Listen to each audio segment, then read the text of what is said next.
room is dark. My room is cold. I don't feel very comfortable right now. What the heck is this? Oh, it's a game. Give me a second. I need to do a Dayton, what is up? How are you doing? Give me a second. Let me check my audio for this. There we go.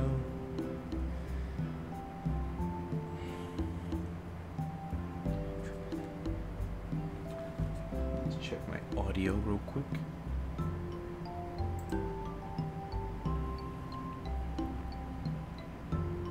Do I sound good?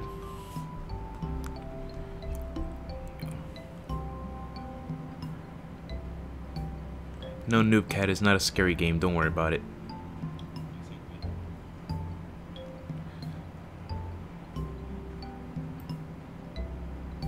Maybe that can go up a little more.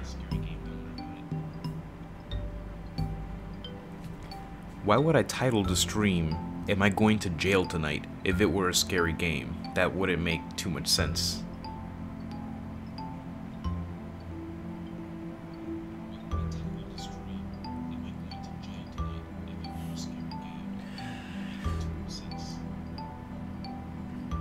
Alright, sounds good for me. Stream sounds good.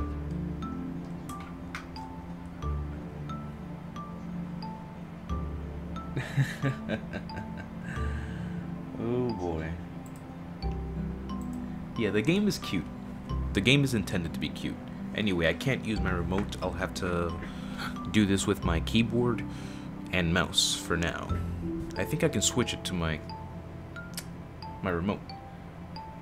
But let's see, you just got back from looking at pictures of Best Boy. Oh, Dayton. Oh, Dayton. Anyway, guys, welcome to the stream tonight.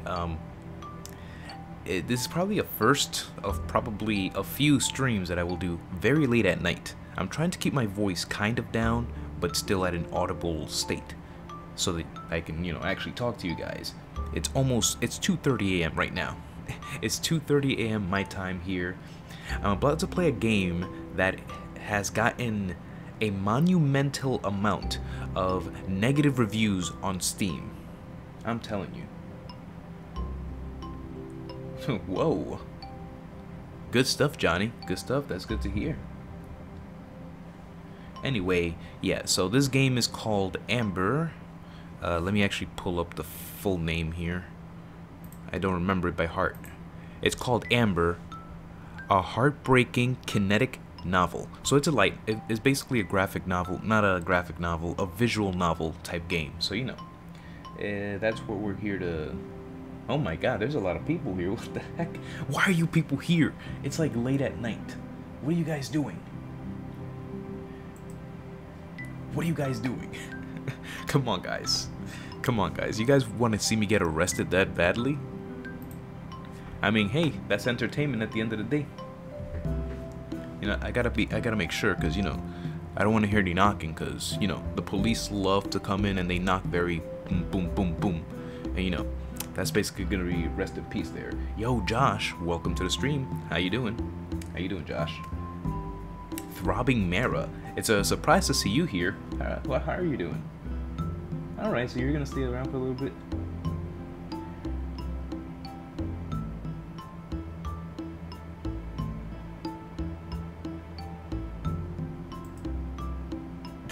The Joy-Cons are not gonna raid me. I'm like absent from here, you know. I'm not gonna age restrict this video either, but, you know, I'm absent from those guys. The Joy-Con boys are not gonna raid me. Anyway, let me just, oh, it's good to hear Throbbing Mara. I hope that you're throbbing very nicely tonight. If only Ramen who was still awake. Oh yeah. Oh, that would be something. Anyway, let's get started to this right now, you know. I'm actually looking forward to see what this is all about anyway.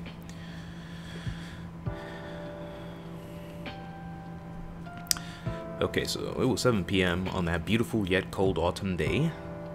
The wind shook the frail trees, branches across the street. Tristan Mallory made his slow, tired way A whirlwind of leaves caught his attention, and he stopped to contemplate it for a few minutes. Oh my god, I'm so tired, I can barely read this. Anyway guys, a little disclaimer, the art is a little different in this game. You know, it's a visual novel, but you know, the art is different. I would say it's kind of unique. You don't see the art every day, but you're gonna see what I talk about, because I've already seen a glimpse of what this is about.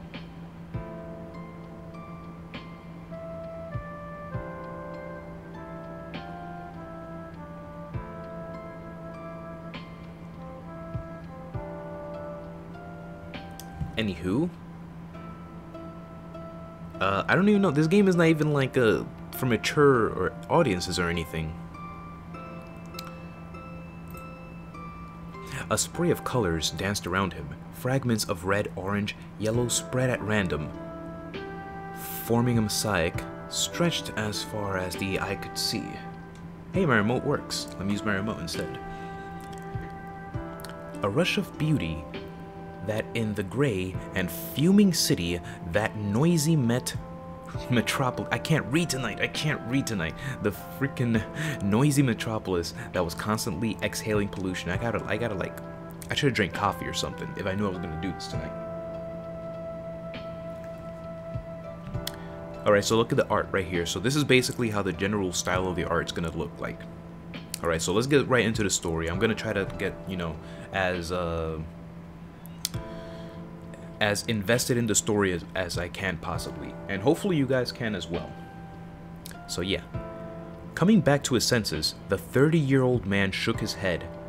Now wasn't the time to be daydreaming. He had to go home. The long day already weighed on his shoulders, but if he was completely honest, work wasn't the most tiring thing in his life. After all, an honest, well-paid job was somewhat of a luxury these days. Like any model employee, he conscientiously accomplished the task handed to him, no more, no less. No, what was really destroying him was a completely different form of fatigue, an appalling and crushing solitude that had been shadowing him for years, ever since his wife. So we're already getting a dark tone in this game. Something probably happened to his wife, we can assume. Let me just adjust my microphone here. The light tinkling of the front door. The light tinkling of the front door open brought him back to earth. He was already at his flat. A sad and silent living room was waiting for him. A shiver traveled down his spine as he entered the room. Driven by an almost desperate urge, he didn't even bother hanging up his coat before slamming open all of the doors in his flat, one after the other. Each time, the same emptiness answered his pleas. He felt a rising dread within. His last hope, the last door, the forbidden room beyond. He opened it slightly and peeked inside. Of course, there was no one inside. He fell heavily onto the sofa.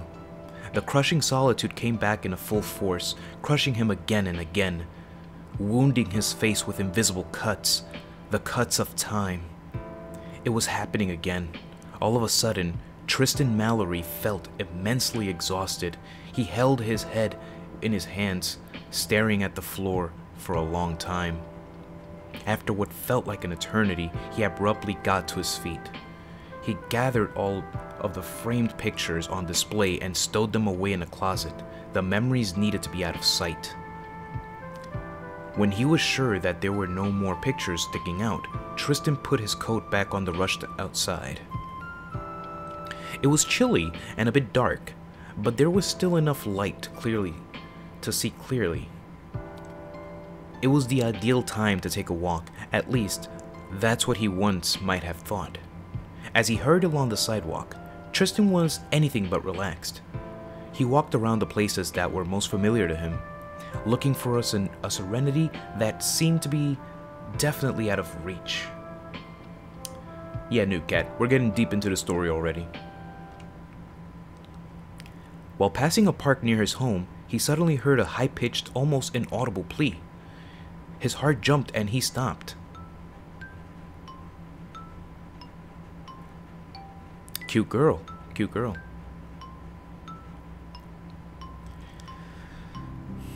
Achievement unlocked. You can't see that because my face cam is blocking it. But I unlocked an achievement there. In the dim light of the setting sun, he made out the silhouette of a little girl.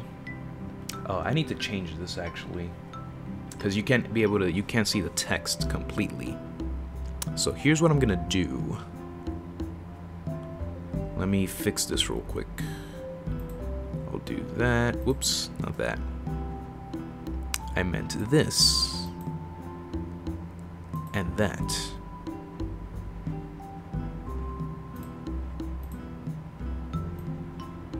So let me move this like all the way down here or something. And then that the same way.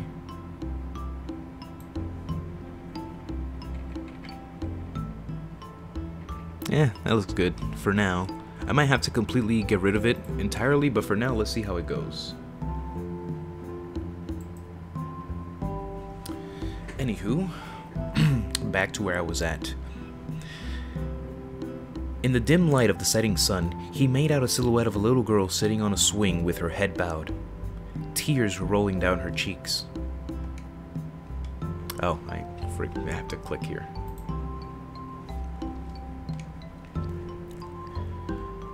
Afraid of startling her, he approached slowly and took a closer look. Her clothes were crumpled. She had neither a coat nor a scarf, and she bore various scratches as if she had been in a fight. The park was completely deserted, and she seemed to have been there for a while. For a second, Tristan Mallory felt the temptation to abandon her there, to leave her to her fate. But very quickly, he mentally chastised himself. He couldn't do that. So he placed himself in front of her and asked in a soft voice, "Is something wrong?" Oh, now that's kind of cute. I can't leave that out. So I'm gonna have to get rid of my thing here. 1 second. Gotta love my experimental streams, huh guys? Let me get rid of that. And then meant that, so we can move this. Let's move that like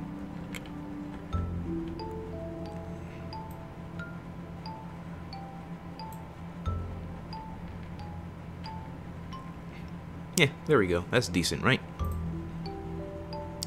That's decent enough. So I'll just keep it like that. Is something wrong? At first, the little girl seemed not to hear him. She choked on her sobs, hiccuped, and shuddered. Patiently, Tristan Mallory stroked her hair and repeated, "Why are you crying? What happened?" It took her several minutes to calm down a bit, but eventually, she wiped away her tears and answered with a faint voice, interrupted by sobs. "I don't know. I think I've lost something important, really important, but I can't remember what it was." Tristan Mallory sighed, feeling a mixture of compassion and pity. She seemed so lost, so vulnerable.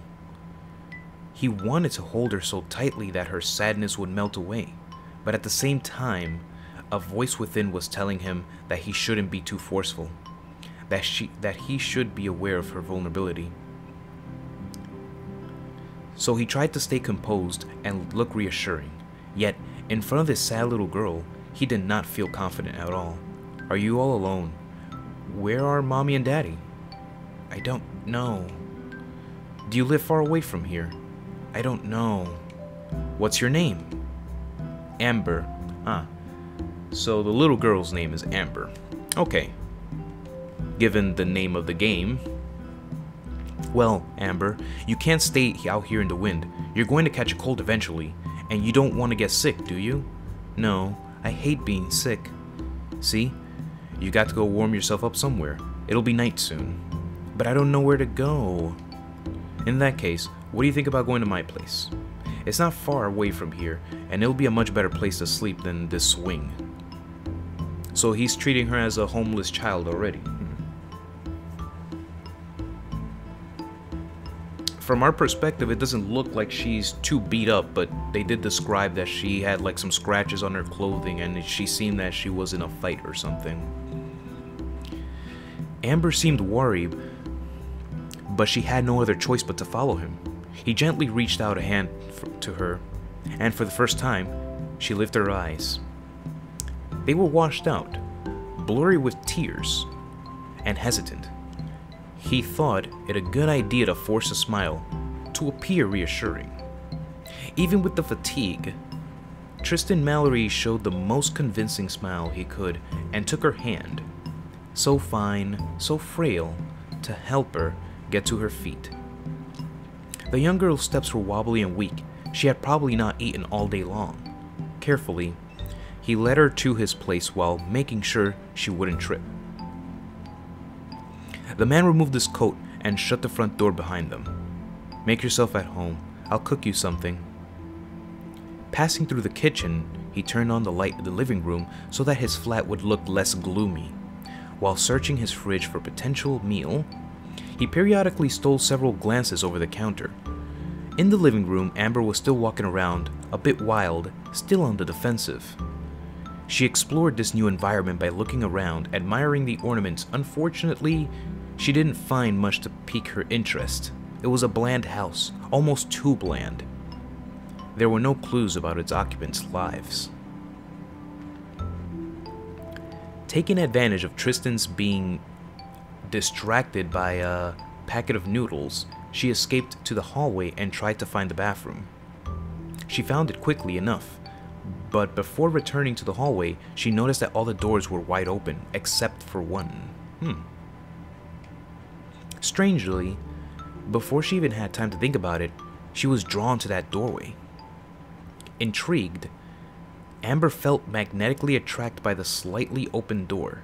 Just one peek was all she wanted, but she struggled to see anything through the crack. Was this Bluebeard's cabinet? A frightening tomb where Tristan Mallory stored the corpses of his former wives? What? The little girl pushed the door open, entered the room, and switched the light on. Oh man, I'm about to say.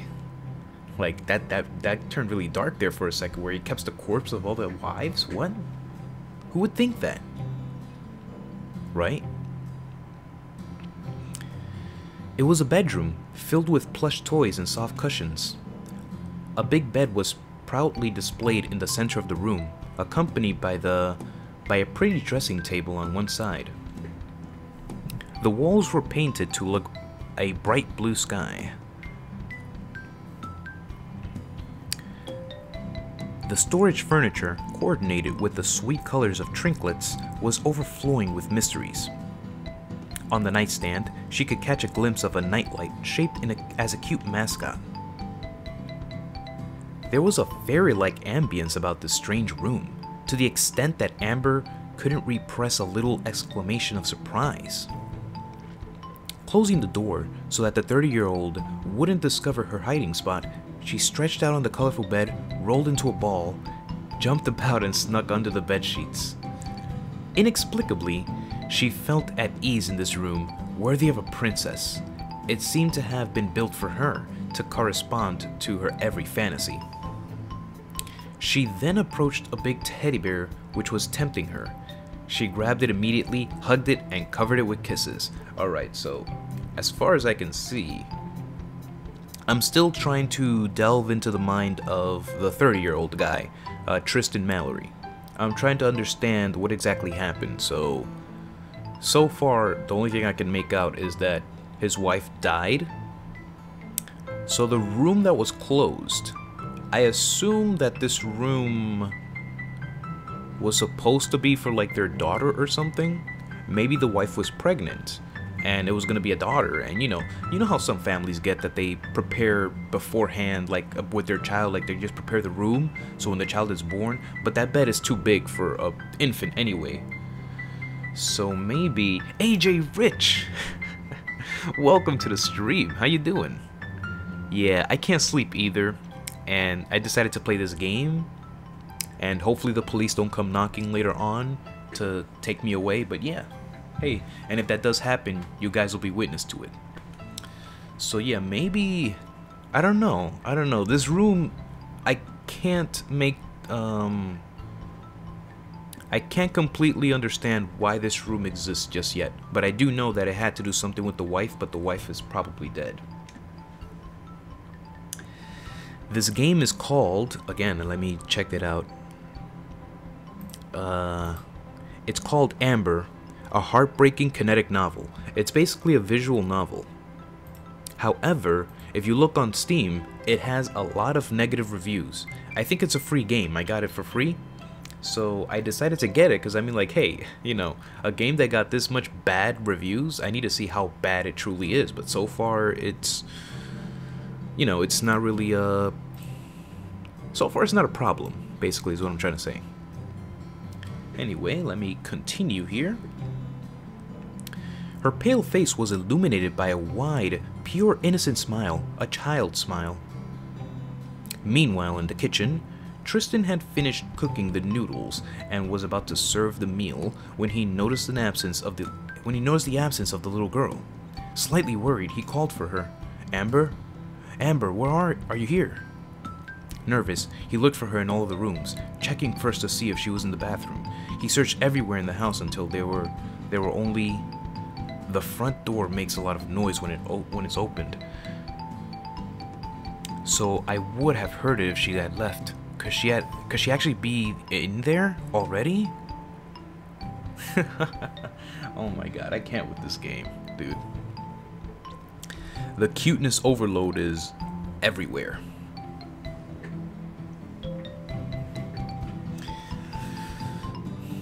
With a contrite sigh, he headed towards the fully lit, forbidden room and discovered Amber playing with the stuffed animals. His gaze softened. I suppose that I can't do anything, he reassured himself. Without a word, he went to sit next to her. On the bed, the little girl was moving the stuffed animals' hands while making them speak. In her weak voice, she was narrating a stuffed animal tea party and seemed to be enjoying herself very much. The light was back in her eyes. Suddenly, she got mad at a plump cow and scolded her harshly. It's dirty. Stop it right now. You're making a mess. Allie, what did I just say? It's dirty. You've got to behave yourself. And don't roll on the floor. You shouldn't make a fuss just because you don't get what you wanted. As punishment, she sent the cow into a corner, while ordering her not to move and replaced it with a pony with long eyelashes. The stuffed animal tea party, hosted by the blue monkey, was obviously not going as planned. Tristan examined the little girl's every move with care. She finally noticed his presence. He felt he had to speak. Are you having fun? Yeah, I didn't know that there was a bedroom like this in your house. Whose room is it? It was my wife's favorite room before she left.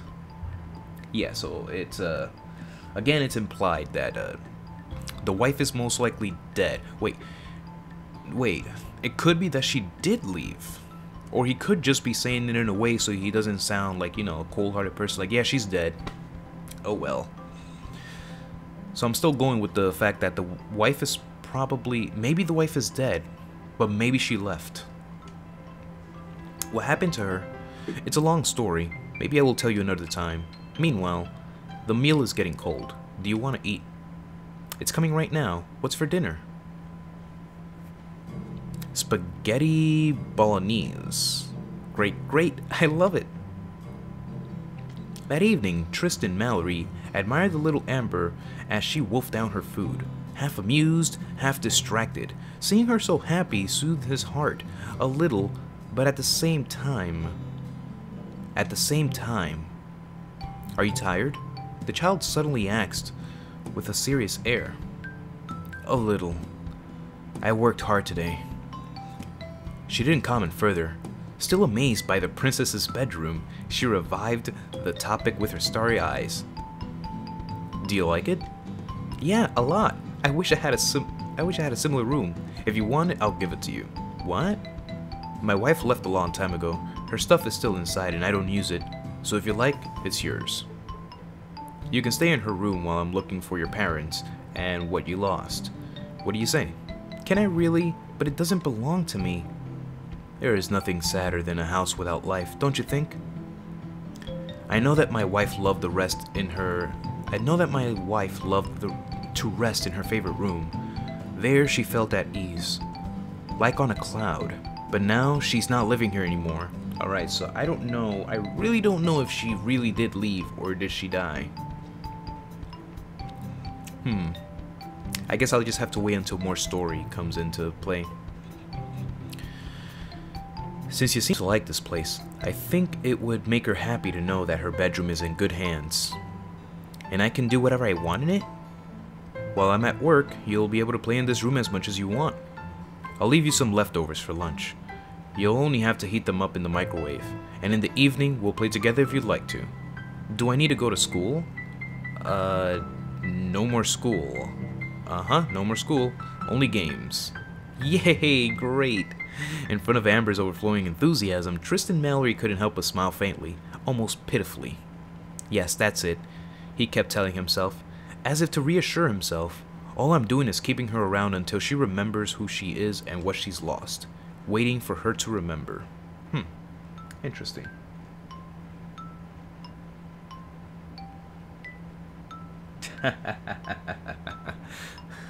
Wait, what gave it away, Mr. Mara King? The fact that I titled the stream, I'm going to jail tonight? Or am I going to jail tonight? Maybe.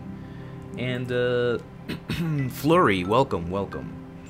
What is this game? This game is Ambre, a heartbreaking kinetic novel, I think, was the full title. Ambre, a heartbreaking kinetic novel. That is the name of this game.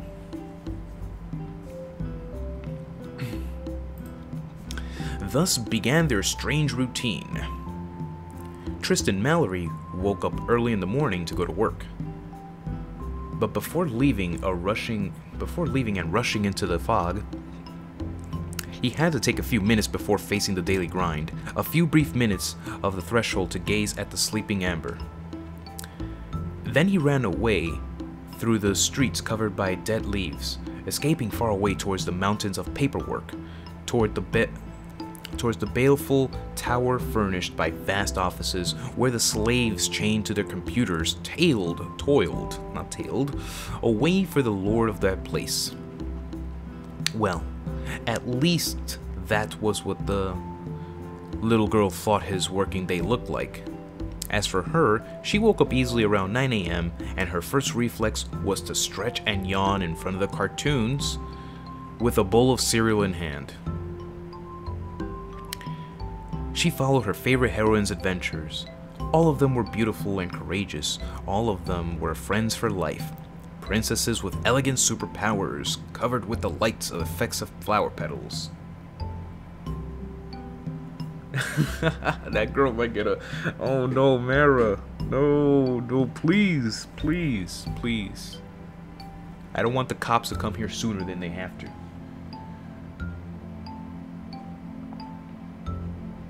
Oh, so AJ, you're scared for that little girl too? I mean, you know, it's like, I'm baiting people with this title, obviously. Like, you know, it's a meme. It's a meme. Like, you know, you do like some kind of pedo stuff and then it's like, you see the memes where like the cop is rushing into like the house. It's like, ojamashimasu, like, sorry to intrude. So that's the thing. Oh, Flurry. Well, thank you. Thank you for letting me know ahead of time that she's a demon. Anyway, what is she watching? Sailor Moon or something? Anyway, the game is surrounded by a lot of controversy to begin with, and it has a lot of negative reviews because of that. So I'm giving the game a chance itself to see what it's about. And this is actually my very first visual novel that I'm playing in about 5-6 years. It's been a long time since I played an actual visual novel, so I'm actually pretty excited about this. Rich and beloved, they lived a perfect and enviable existence, especially the main character, who owned a bedroom very similar to Ambre's. It was colorful and filled with cute accessories. Sounds like Sailor Moon. The girl is stalking the man. However, this room was only a part of a bigger palace, furnished the same way. How I would like to live in that castle as well. She said a castle, so I guess it's not Sailor Moon.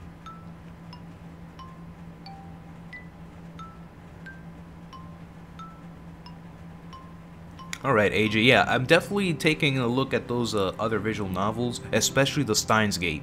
Like, I love visual novels with heavy text. Right now, it's very late at night. It's about to be 3 a.m. Been streaming for about 30 minutes now. My throat is kind of dry. And I want some water, but I'm not going to step outside of my room to get some water. So I'm doing this hardcore.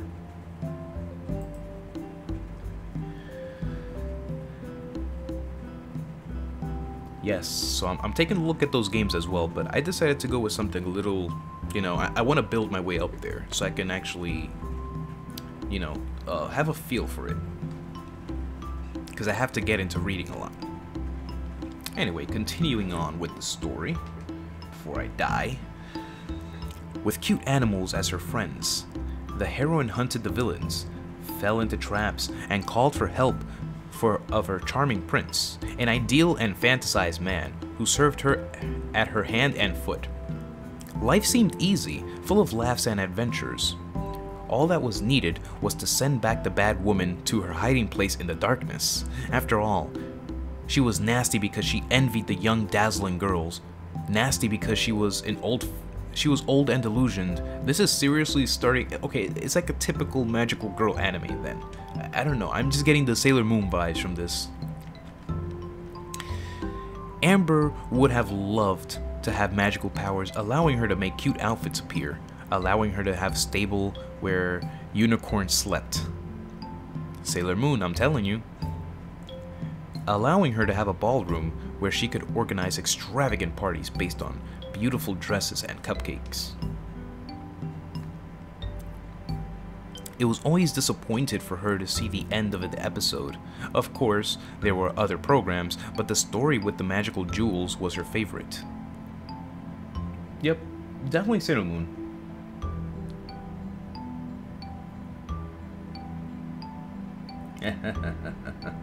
Yes, Mara. Yes, it is. I think so. I don't even know. When the cartoons ended, she went in to fill her coloring books in her room, daydreaming about being among those heroines, and then, at midday, she heated up the leftovers that Tristan had left and went back to watching TV. New programs awaited her. Again, she had her favorite, the ones where the little girls owned a puppy that was different from the others. It was a red puppy who could sneak around. It was very adorable, with its big eyes and comical expressions that made her melt. Oh, a red dog, a red puppy, I don't think I recognize that. If it's referencing to something, I don't recognize it. How I would like to have a dog that cute. The meal passed quickly to the rhythm of the opening songs that she knew by heart. This was usually the time Tristan chose to call to make sure everything was okay. Oh, okay, I get it now. I thought this was happening like as soon as the guy left. Like, a day has not passed. It's more like several weeks or probably months, because it's already saying that she's already used to this. This is her daily routine. Alright, I get it. I get it. It'd be weird if this was happening like right after. Like, this girl is supposed to have no memories. How's she remembering these shows?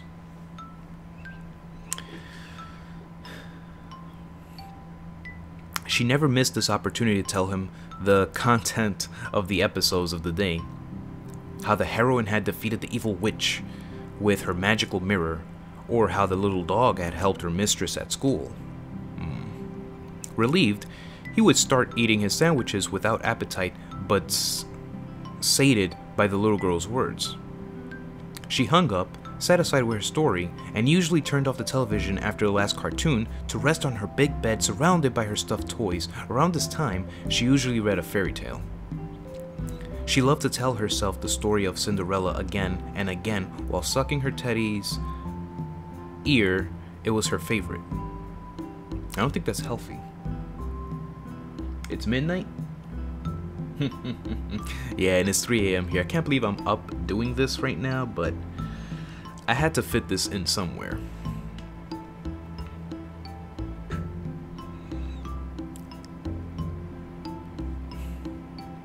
That was her favorite.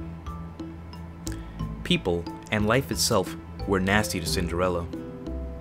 She had to work hard, it was exhausting, she had to earn her meal, and the nasty ugly sisters believed themselves superior.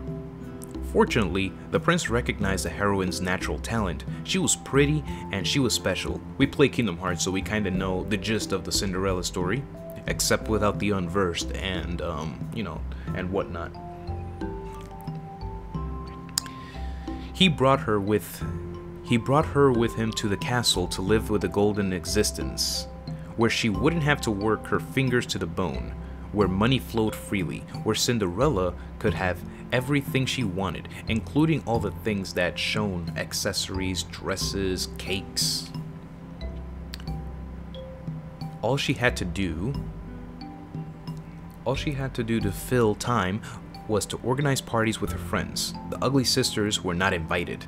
They were too ugly, too rude, and they did not deserve such a paradise. Oh yes, Cinderella, you tell them. Why are we getting a retelling of Cinderella? This game, I guess visual novels, I gotta get used to that they like to go in depth with things. Cinderella was happy. She knew love, true love, the only love, the love with gilding and glitter. For what more could she ask?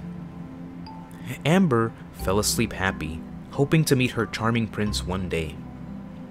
The one who would have eyes only for her and would give her a room like the princesses that she admired so much had.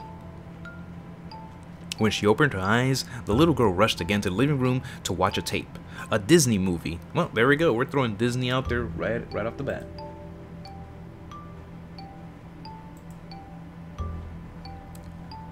You're talking about Persona 5, right, AJ? If you had picked the bad ending right there where you were at, that bad ending is really dark. Like, it's personally not one of my favorites because it leaves me with a really bad taste in my mouth. So yeah, had you chosen the bad ending right there, ooh, that would have been something. So basically, you know, you accept Igor's wish, your friends are gone forever, and that's it.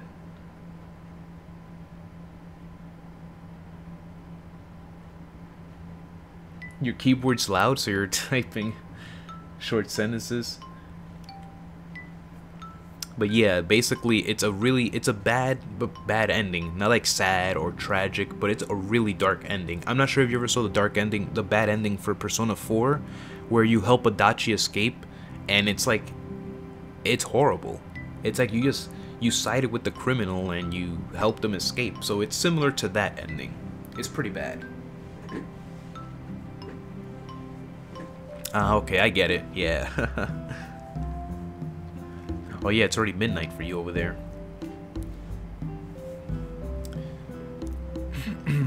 So yeah, it's a Disney movie. Depending on her mood, she chose the one with the animals or one with the couple who lived happily ever after. Often then, she watched Snow White or The Little Mermaid. Hey, The Little Mermaid! I need to watch that movie again. Yeah, mechanical keyboards are loud. Amber loved the idea of a glass coffin containing a body that would not grow old despite death, that would remain always young and beautiful, lying in wait to be freed from her prison for the magical kiss that would change the course of her story. The prince buried her away from the common hut of those proletarian dwarves who were friendly but so uncouth. She also loved the idea of a beautiful and rebellious mermaid swimming through the oceans, looking for treasure, but sacrificing her freedom for the man in her life, sacrificing the endless to squeeze into the gilded cage she had fantasized about 1,000 times. The beautiful and rebellious mermaid never listened to anyone else, which reminded her of her own condition. She too was a sweet and capricious girl.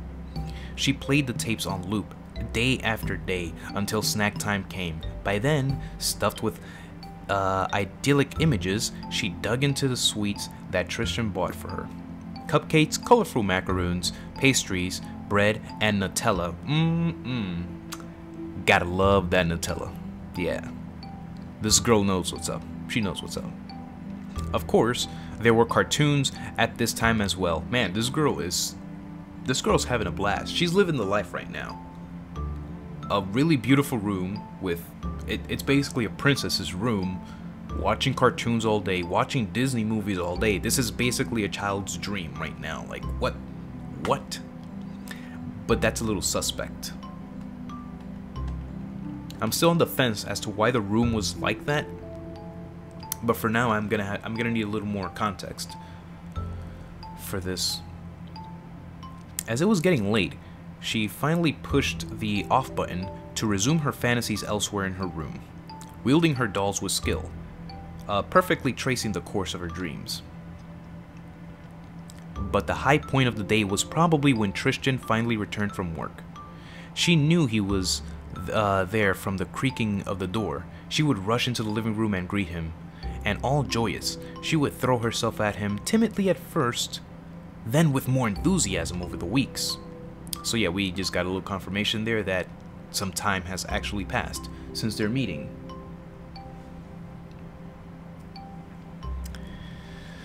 She loved being carried on his shoulder. Why are his eyes like that? That's pretty funny. I'm sorry. She loved being carried on his shoulders to mimic an airplane and fly through the flat until they crashed on the bed. Laughing, playing together was so much fun. With her friend, she could give life to the characters more easily. Her favorites? Playing Mummy and Daddy. Or Mommy and Daddy. I know it's a different spelling, but I'll just say it like that. Amber played the role of the mother, always occupied by the well-being of her child. A PVC doll with dead eyes supposed to embody an adorable little baby. That doesn't sound too pleasant, actually. I'd be traumatized by that. I don't like creepy little baby dolls that have like a missing eye and it looks like they've been through some stuff. You know, that's not my personal favorite. Anyway, let me not get too detached from the story. She had to wash him, change him, cuddle him, and give him his bottle. Oh my god, look at... Oh no. This is hurting my heart. Look at this guy's eyes, dude. You know, at first I was a little iffy about the art, because, you know, it's a little different. But you actually can grow attached to this art pretty quickly. This dude's eyes, dude. Oh my god. Tristan had the role of the father, of course. I mean, you're only two people in that freaking house. He had to read the newspaper in the kitchen while waiting for his wife to cook him a good meal. A role which hardly got him involved. But he was more than satisfied with that. Wow, that's it? That's all the dad does all day? Oh really? Porcelain dolls are the worst? Oh man. Oh man. I'm horrible with those, man. So basically that's all the father does. Reads the newspaper in the kitchen, waiting for the wife to cook him a meal. That sounds kind of boring. Amber took her task very seriously. She had the lead role after all. Why does she look so pouty? What's going on? Therefore, she served her imaginary husband plastic fries and fruits with a bossy pout. He appreciated the gesture. However, the real meal was left to Tristan once the game ended. A meal when the little girl took as the opportunity to deliver the rest of her fabulous adventures. Tristan only had to listen to her with a smile on his face before requiring her to go to the bathroom to wash up and brush her teeth. Amber always grumbled at the bath time, but her sexless Barbie mermaid quickly helped her forget the inconvenience. Look at this guy's eyes again. More than once, she slyly waited for the 30-year-old man to come close enough for her to shoot him with the fish-shaped water gun. Innocent laughter would ensue. Oh, that room looked pretty nice in the dark. Oh, that's the nightlight they were talking about before. I wasn't paying it that much attention when they were describing the room. I thought it was that dresser where the giraffe is. I'm like, I don't see a nightlight there. What are you talking about? Then, the little girl had to be tucked into her big princess bed while he was telling her a story, usually a fairy tale. As usual, with these little girls. In those moments, she blinked more and more slowly, looking up at him with a touching expression. Tristan would almost melt from cuteness. He was careful not to... Why is this guy wearing a coat? Like, what's up with that? I mean, they did a good job with the art, you know, being unique and stuff, but give him some other clothing. I know the guy does not wear a coat and a scarf 24/7 in that house, unless he has some problems. Anyway, I'm sorry. Let me not get detached from the story. In those moments, she blinked more and more slowly, looking up at him with a touching expression. Tristan would almost melt from the cuteness. He was careful not to close the door all the way. The corridor's light had to hunt the monsters which could disturb Amber's sleep. It was a specific request from her. She was fearful. The man had to protect her from the ghost and the slightest shout. That was his promise to her. Before going to sleep, Tristan found some comfort in contemplating her asleep. He hoped that her sleep would be inhabited with a nice dream. That she wouldn't forget him, that she would think about him in whatever way that may be. Could she even feel his presence, or how much he cared for her? The way they organized their weekend allowed for a mere festive time. It was time for outings. It was out of the question for Amber to get bored, to stay shut in and tight, and in the tight and bleak flat again. She had to have a chance of scenery. So, they went lively places. The pool, amusement park, the ice rink, the movie theater, restaurants. She had to try everything. Every week was a different universe. Wow. So again, more time is passing by and this guy is still... Where? Look out, it's a dachi. Oh my god. This guy's still wearing the coat. I mean, a lot of weeks have passed. Like, are we heading straight into winter or something? And she's still wearing the same clothing too. Running along at a brisk pace, with her impeccably polished shoes, the little girl jumped from ride to ride while hanging on to Tristan's arm. It warmed his heart to see her having innocent fun. In front of a smile that big, he could only imitate the girl's good mood despite himself. Alright, this art's getting a little bit too cute for me right now. It's like, it's gonna be 3:30 a.m. Like, I can't handle this. In the morning, I'm gonna wake up and blood sugar level's gonna be like at 500. I'm gonna die tonight, guys. If I don't get sent to jail, I'm probably just gonna die. Anywho, every time when she would inevitably ask for a dessert, a pancake, pancakes, or an ice cream, he would watch her spreading whipped cream on her face at the corner of his eye. The temptation to lick the dab of ice cream from the tip of her nose at the corner of her lips was nearly too much. Such a display, both childish and unhealthy, tickled his darkest thoughts, his most pitiful thoughts. However, he rejected them with all his strength. His hands became sweaty and trembling. His hands confessed his torment. But Amber could understand. Amber was a little girl. Only a little girl. So that's it. We're jumping that deep into the story already? That's what you call them? This is Nanako and Hadachi. Oh no, don't bring those. Not Nanako. Leave Nanako out of this, please. Not Nanako. Is that Petal Bear in the background? Oh my god. Oh man. You know, I don't blame the people for rating the game the way they did. It's really a controversial way. I think I know where the game is going, but I did sort of read into it, but there's gonna be like some crazy twists towards like the middle of the game, I think, or towards the end. And I still don't know how that's gonna tie into the plot of the whole game, but yeah, something like that's happening, so I'm actually looking forward to see that. Just know that these are not the only two characters. There's gonna be other characters that come into play in the story. Other adults that are not male.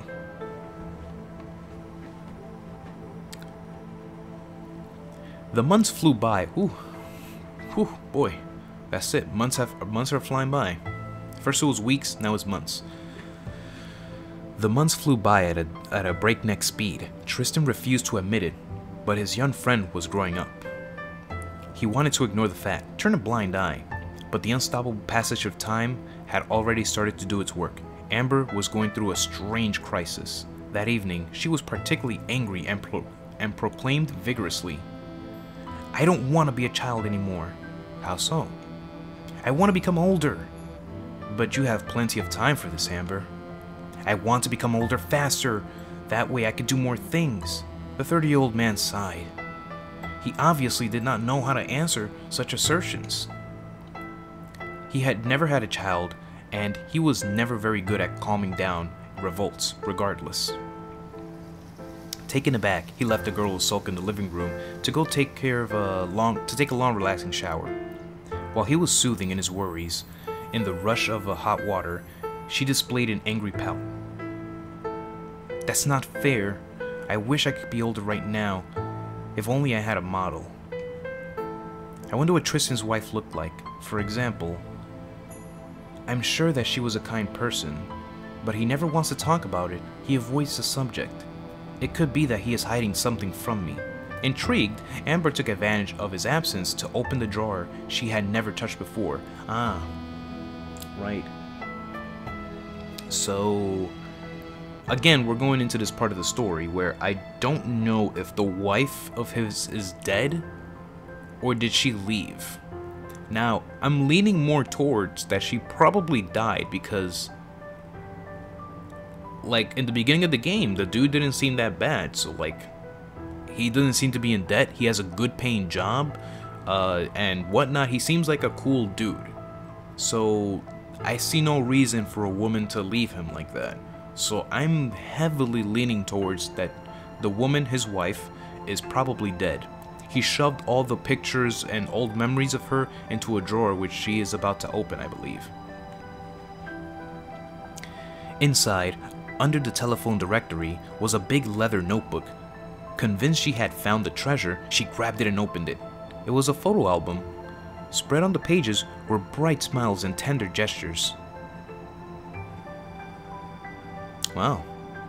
She looked good too. She must have died. She doesn't look like the type of woman that would just run out on her husband to some other man. She definitely have to have died. Now I'm 80% sure that she's probably dead. Browsing through the pictures, the little girl discovered her guardian, young and dashing, in the arms of a coquettish young lady. Dressed soberly and tastefully, she was strolling along the seashore with a shawl on her. What did I just get? I just got like an achievement or something. She was strolling on the seashore with a shawl on her shoulders, or in a park holding an ice cream. Oh, you don't see the notification that I got. Oh man, I need some water. I can't keep talking like this. Like my mouth is literally dry. But what caught her eye was a very specific picture that lowered in the center of the album. Tristan, wearing a suit, was leading his lover out into a church with a clumsy footsteps under the shower of flower petals. That's probably their marriage. Their wedding day. She looked so happy, so fulfilled in her large refined white dress that Amber was stupefied. All the more so as the bride looked exactly like her. She's so pretty. What are you looking at?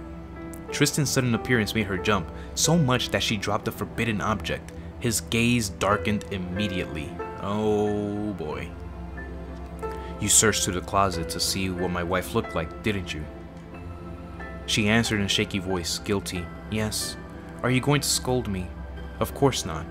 I just would have preferred that you didn't see it. Why? Why don't you ever talk about her? I want to know.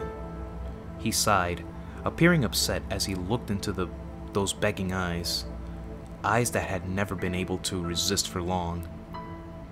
Reluctantly, he sat down on the couch and told her how he had met the one he thought would be the love of his life, and related all that they had gone through together. Amber listened with wide-eyed attention. She liked that story very much. Tristan seemed to briefly get younger as he evoked the past, describing how head over heels he had been for her and how happy she had made him. Their peaceful and ordinary everyday life was something the little girl envied. Caught up in the tale, she couldn't help but pressure him, and then, what happened? Until the light shining in the man's green eyes brutally vanished. And then she left. Where to? Far away, to a place where I can't reach her anymore. Every day I pray that she'll somehow hear me, that she'll wake up, that she'll remember me. I'm pretty sure she's dead. I keep saying that, but I'm pretty sure she's dead. Yeah, the game is called Heartbreaking for a reason, Flurry. So I'm pretty sure it's going in that direction. And knowing me, I cry for any little thing. So it might not look pretty for me.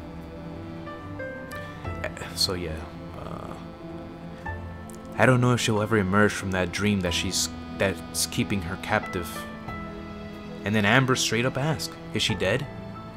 Sometimes it feels like it, but no, she's still alive, just in a different world from mine. What? Okay, now I need to know more about what's going on. I completely thought she was dead. Thank you, Amber, for asking if she was dead, but... So she's not dead. If I could have joined her, I would have. I would have sacrificed everything for her, and today she's forgotten me. Forever. That's sad. Tristan sighed again, head down, as a heavy, crushing silence came between them. Amber stared at the photo, bewitched by the woman's smile. Deep down in her heart, she had an odd thought. If I was older, I could replace Tristan's wife, and he wouldn't be sad anymore. That night, she left the devastated Tristan lying as immobile as a statue on the sofa, slipping between the covers of her cozy bedsheets. She felt helpless. If only I was older. The thought took root more and more violently in her mind to the point where it became an emergency. She had to become Tristan Mallory's wife. We'll see how that works out. A new routine seized little Amber. It was now out of question for her to stay a little girl. She wanted to grow as suddenly as a butterfly, a beauty cursed with ephemeral life. I think she's taken this a little too far now.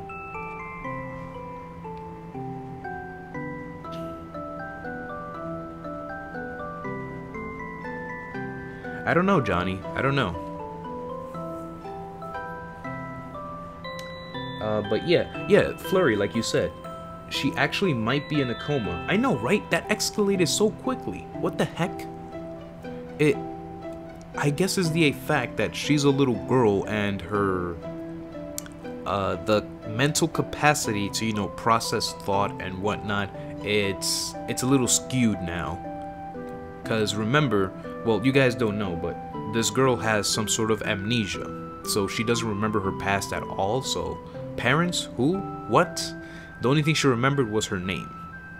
And so, yeah, so that's...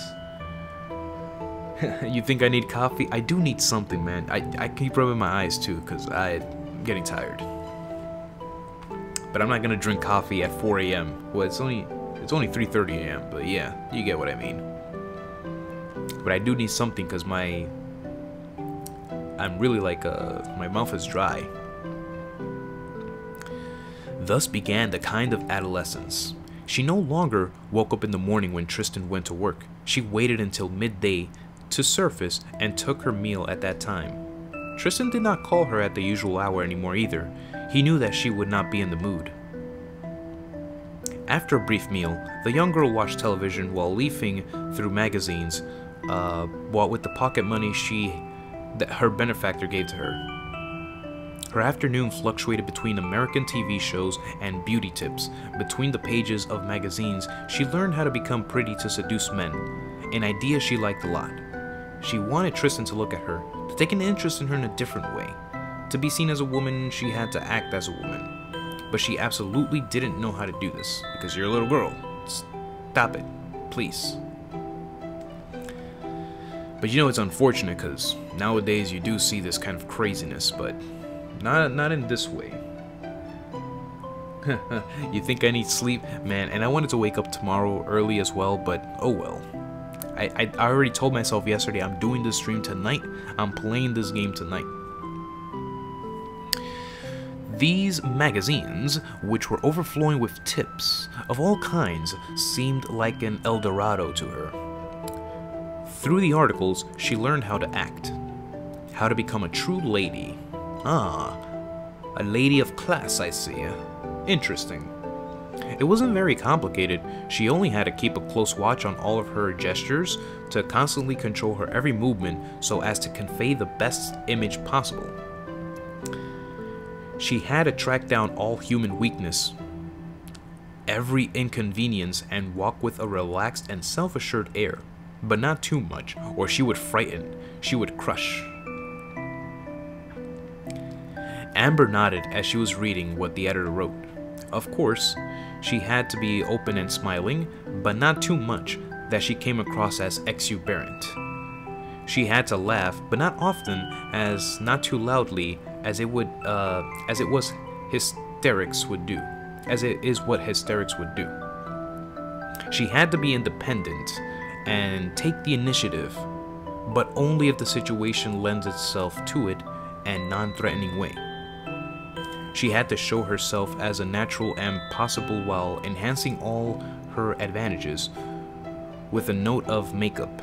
Amber understood the necessity of buying some in order to become a true woman. She had to dress in a feminine way to demonstrate her worth, while being sober enough as not to attract unwanted attention. What the heck is she reading? Hey Dayton, welcome back. Honestly, what the heck is this girl reading right now? Like, what the hell? Do magazines like this really exist? That's very detailed, to the point. And then she was advised to learn this. She was advised to learn to listen to men, not to talk too much, which would be selfish. Be discreet but present, available as soon as he needed it without really showing it to him. Hey guys, you better take notes. This is how women actually act. You know? So it's actually good to take some pointers from this magazine that she's reading, and you know, like be prepared when you're out in life. Not much, Dayton, really. Well, you did kind of miss the big escalation that just happened with the girl. So we found out that the woman is most likely in a coma. She's not dead, she's alive. She left the guy, and he keeps phrasing it that she's like she's dreaming right now, and he wishes that he could be by her side, but it's not possible. So I'm going with what Flurry said. Maybe she's in a coma. No, I wasn't talking to you, Dayton. I was telling the guys, take notes, because this is how women act. So it's like for us to get like to be prepared beforehand. So I wasn't talking to the girls to take notes with this magazine. I was telling the guys to take notes. The music is making you sleepy. Oh, you don't need a magazine? Alright, Flurry, you got this. You got this. So yeah, we fast forward to now. The girl says she wants to become older.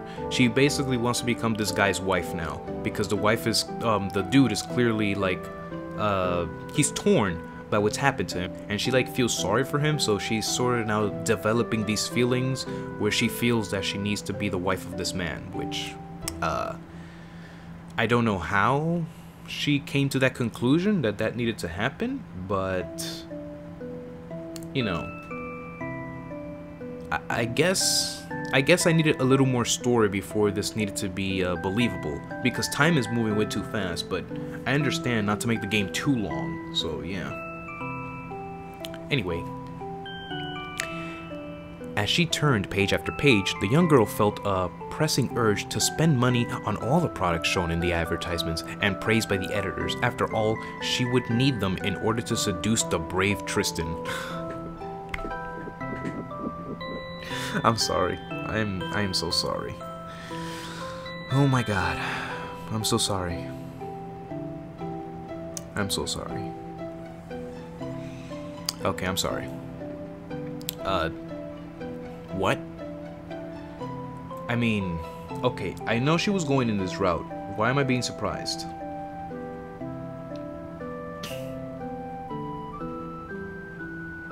Okay, so yeah. She just said that. After all, she would need them in order to seduce the brave Tristan. So apparently he's brave now, and that's the route that she's gonna take. How could she have the slightest chance without cheating a little? Further down, a revealing psychological test claimed that Amber would gain more affection by acting like a fragile little girl. Men needed to be reassured that their virility and their protector's role. Plus, she was too vulnerable, too frail. She couldn't manage anything worthy without some help. She had to find validation in his eyes, validation of her very existence. If he thinks that I'm pretty, I'll be pretty, like in that photograph. Like this, Amber spent her afternoons reading tips from women's magazines, training herself to conceal. I see.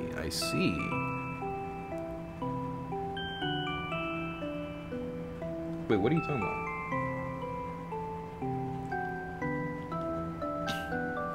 Why are you attacking AJ? Dayan, what's going on? Anywho, when she wasn't watching series, often romantic ones, she was shopping in the city to bring back clothes, accessories, or cosmetics. How much money does this dude give her anyway? I mean, it feels like she can buy anything. I mean, again, we do have to know that the guy has he basically has a luxury job that he states in the beginning, so he's making good money. Look at the house that he's in. Look at that princess room that they made. So the guy is making good money. So I'm assuming that she's getting a really big, what do you say, allowance? The city, like the television, constantly spat images of absolute and infinite love. Of a perfect and purifying love, like a drug, an obligation, a flawless pleasure, and an order. Every billboard sold the same dream. Oh, so cliche. Oh, so desirable. It was the pursuit of the fairy tale formula. And they lived happily ever after in opulence and had lots of children.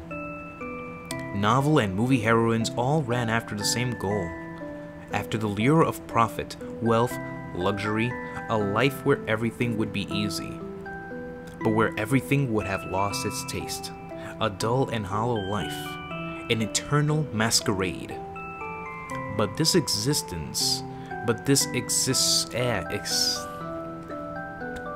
I'm already tripping with the words, oh my god. Alright.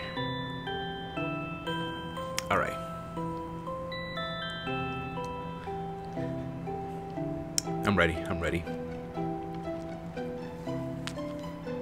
I wish I could go get some water, but I can't do that. I can't make the trip out there. But this existential emptiness was just as easy to fill. You only had to consume and be consumed. You only needed to devote your soul to spend even more, to remove the vestiges of nature, to hide that ridiculous body, too personal, too imperfect, too real, and to replace it with an ethereal sheath, a mirage. You only needed to spend it without restraint in order to conquer the piggy bank of your dreams, a mere machine that gives banknotes and weak orgasms. To present yourself like a diamond, a beautiful shiny trinket that everyone should have in their living room. You only needed to destroy your own value, immaterial, and replace it with the cold, hard cash. What?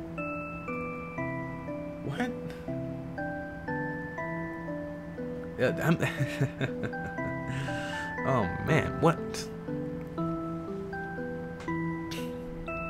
Anywho, and then you only needed to bask in the idleness, go round in circles in your cage without any purpose to continue living in a dignified way, wandering like a lost soul, disguised as a clown that drips with red, grim automation. Automaton. You need to fill the hole, the absence of life, the disease that devours your blood, all of your authenticity, with money, always more money. Buy, buy, buy until you forget the unease, the angst. Ambre admires today's celebrities, those picture-perfect idols on which nothing stuck out, bodies with even the slightest trace of life. Their uninspired songs only glorified a permanent state of pleasure, pleasure without toil. Like mass-produced Barbie dolls, all those celebrities merged into a single canon of beauty deemed an unsurpassable absolute truth. The stars dived into an endless cycle of vanity with such ease that it was truly fascinating. Every minute that passed after a singer's first success was a minute of intense scrutiny as the whole world glued its eyes on the morbid show that was her slow suffocation, her imminent drowning. Nothing could be more enjoyable, more exquisite than staring at those young women slowly being engulfed by the shadowy tentacles of their dreams. They sacrificed their bodies to cut the surgical scalpels, to the point of no longer resembling themselves anymore, to the point of transforming into something kind of wonderful monsters. They had rejected their personalities and histories to melt into the mold, to conform themselves to the public's eyes, every expectation to become the showcase of modernity, the icons of the single form of happiness that was advertised at every street's corner. A form of happiness that little Amber stared hungrily at.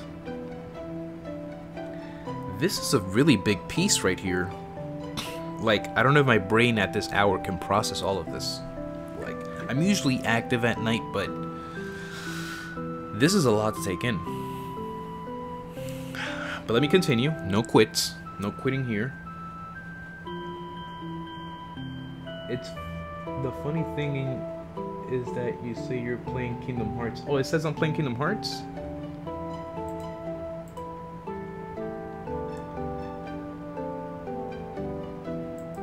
It must be the thing, it didn't update. Yeah. Oh well, whatever. We'll let YouTube take care of that.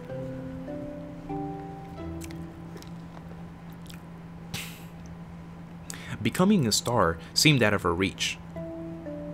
But looking like one that was duty... I got a little distracted there. But looking like one was a duty that women's magazines never ceased to remind her of. That frivolous press, uncomplicated, so fraught with consequences. We're finally done with that big piece, my god. I'm starting to get the grasp of the story a bit, but that was a lot of information there. It's basically like all the thoughts that are going through this little girl's head. Like, what the heck is she? That's like, she's not a little girl. That's like, I don't even think like that. I mean, in the male perspective, I don't even think like that. I guess it's true what they say about, like, these girls that are maturing at a much younger age, faster than males do. Like, a 15-year-old boy might as well be like an 8-year-old, and a 13-year-old girl might as well be a 25-year-old freaking girl. Like, what the heck? What the heck was all of that? That was too much. Poor throbbing Mara, the king of desires, is like, his throbbingness is not throbbing anymore. What the heck is going on?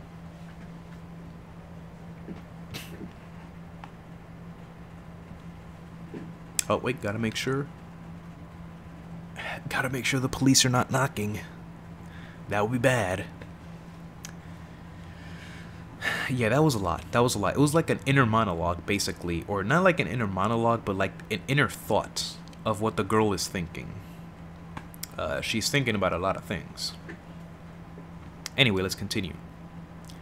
When Tristan Mallory came home at the end of his working day, he would find Amber waiting, hand at foot, trying to cook delicious meals for him. Amber always elegant, craving to look her best, like a perfect little housewife with a strong character. He was past the point of missing the innocent days, but in all honesty, he didn't even understand why the young girl was putting so much effort into becoming such a perfect creature. One evening, while she was cooking a usual dish, one which the recipe had been recommended on TV, accompanied by a candlelit table in order to celebrate his birthday, he dared to ask, "But Amber, why are you doing all this for me?" The honest question hit like a ton of bricks. His complete incomprehension sounded like an insult. She'd probably spent hours gussying up in the bathroom, hours to appear fit to be seen, fresh. She'd probably spent hours tidying the house, cleaning every nook and cranny until it was spotless. She'd probably spent hours decorating, hours taking care of the god-forsaken roast. Yeah, hours taking care of this god-forsaken roast. Laboriously cutting vegetables, and here he was asking her why she was trying so hard. The knife in her hand fell violently onto the floor, emitting a metallic sound very much like an ill omen. Why am I doing this? Why am I doing this? Amber's voice trembled dangerously. While getting close, he noticed her hands were shaking frenetically. Eyes wide open, soaked in tears, she exploded, "Because I want you to love me! I want you to look at me! Why don't you ever look at me? Am I not good enough? Is that it? I will never be as good as she was, will I?" She? But Amber, who are you talking about? Dumbfounded, Tristan held her in her arms tightly as he could. No, he truly couldn't understand. He couldn't understand such intense and sudden sobs. Reassured by his gesture, Amber wanted to explain herself. I'm sorry. I'll never be able to replace her." "Who are you trying to replace, Amber? Tell me." "Your wife.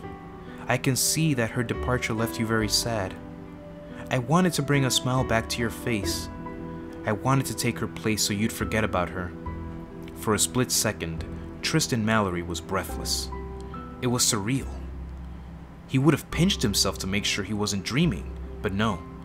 The pain in his chest was far too real, too pitifully carved in him.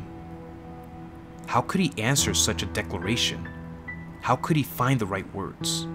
Catching his breath with difficulty, the 30-year-old man took Amber by the shoulders, looked her in the eyes for a long time. After a brief sigh, he affirmed, "Listen, I will never be able to forget my wife, all right? It's impossible. But that doesn't mean I don't want you. It's the exact opposite, actually. You're very dear to me, Amber. You hear me? I need you. You already have her place. So please, stop crying. Don't make it harder than it is." The young girl shyly dried her tears, and her features changed to an adorably naive expression. She looked sincerely despairing. "You're okay with me? What made you think I'd abandon you, huh?" "Nothing. It's just that you seem to love her so much. I'm a bit jealous." "Why is that?" "I don't know. When I look at those pictures, I can't help but tell myself I must absolutely make you happy. I think I love you. Really?"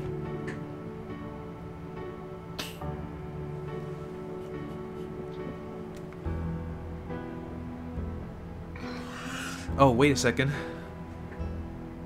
Oh, you guys hear that? Well, it's been a good run, guys. Yeah. Yeah, you know, guys, the cops are there outside, you know. It's been a fun ride, you know. it's too bad I can't go wait for Kingdom Hearts 3 with you guys and, you know, and stuff like that. I'm just gonna go... Doors over there. I'm just gonna... No, it ain't happen like that. That's what would happen, but no. I'm gonna get to the bottom of this. What are you guys saying? What are you guys saying?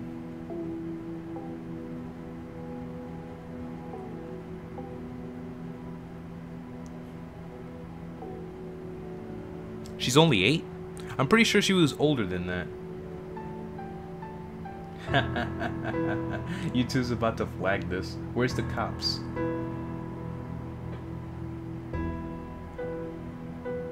You don't like where this is going. This is weird. Damn. Dude, you're dying. Oh my god, don't drop the soap, don't worry. It's I'll borrow the soap. Yeah, I'm not leaving. I'm getting to the bottom of this. I might be ending soon, but yeah, I'm getting to the bottom of this.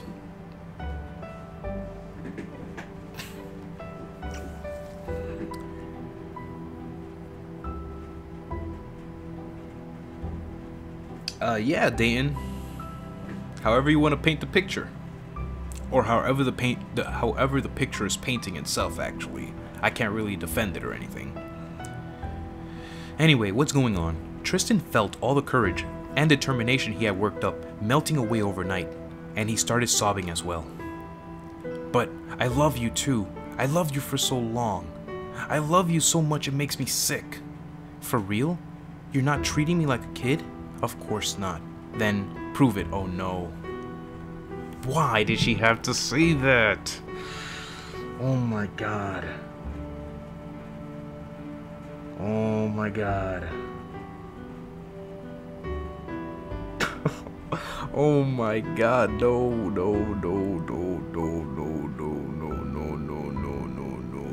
You guys ever seen that video where the cat is being thrown in the water in the bath and it's just saying no.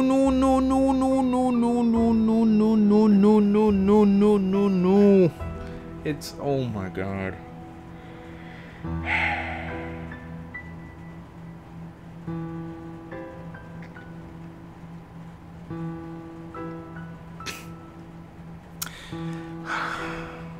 All right. Sure. Okay, she went there. She wants him to prove it. What's gonna happen? Let me just make sure real quick, cause this game is free on this, you know, store and whatnot. I want to make sure I'm not playing an adult visual novel, so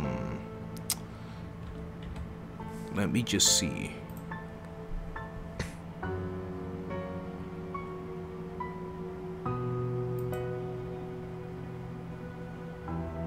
No, so the tags here are free-to-play, casual, indie, visual novel, and anime.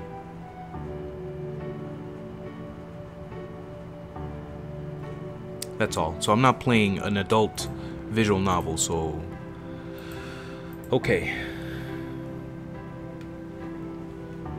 Alright, so what do you mean? Show me you regard me as a true woman. You want me to do that? What are you referring to? What are you thinking, dude?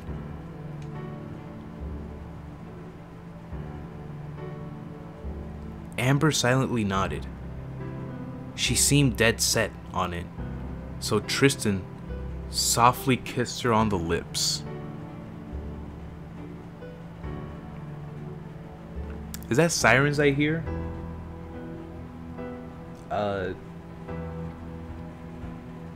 I think I heard something. I think the SWAT team is outside or something. They're getting ready. I see lights. They're flashing. I don't know what's going on. Oh my Lord Jesus. Alright, no, you know what, guys? I'm not gonna stall anymore. We're gonna keep going. Okay? The warm and pleasurable feeling went to his head. For a few seconds, he felt as if he was holding his wife in his arms, as if she had come back for real. That delicate skin which smelt... do I have to read this? Do I have to read this?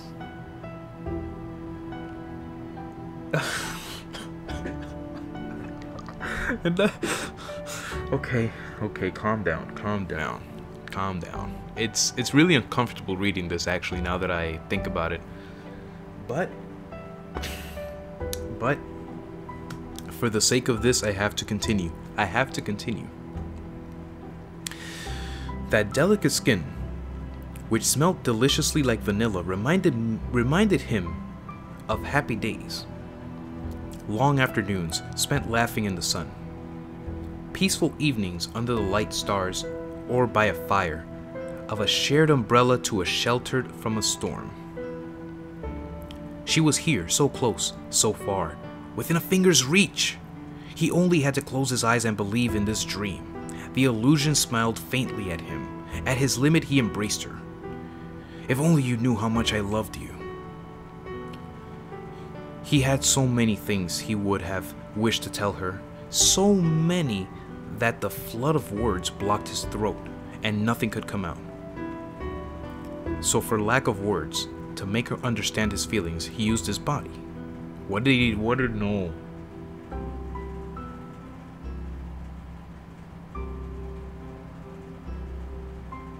No. The story didn't go there.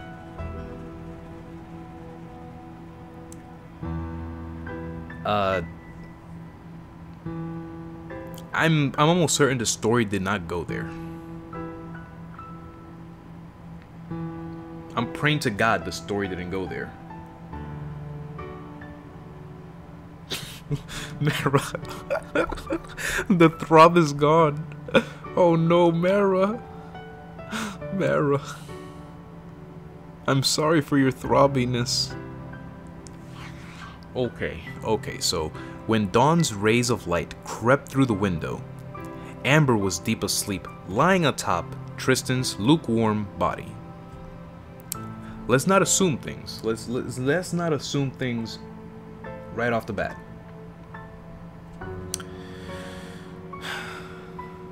Eyes surrounded by dark circles, the weight of regrets, fatigue he couldn't get rid of. He stared at her with a sad smile on his face. And the guy is still crying. And he's still wearing a coat too. Interesting. It was just a dream, wasn't it? When you'll wake up, you'll be a child again, right? The only answer he got was a light groan, softened by such a serene face. He left a kiss on her fresh cheeks. As soon as he did, the sleeping lips spread from a happy smile. I wonder what you're dreaming about. Say, won't you invite me over there?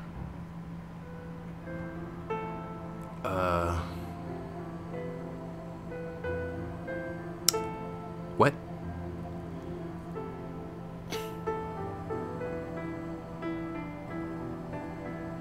Yeah. Let's not assume things. Let's not jump the gun.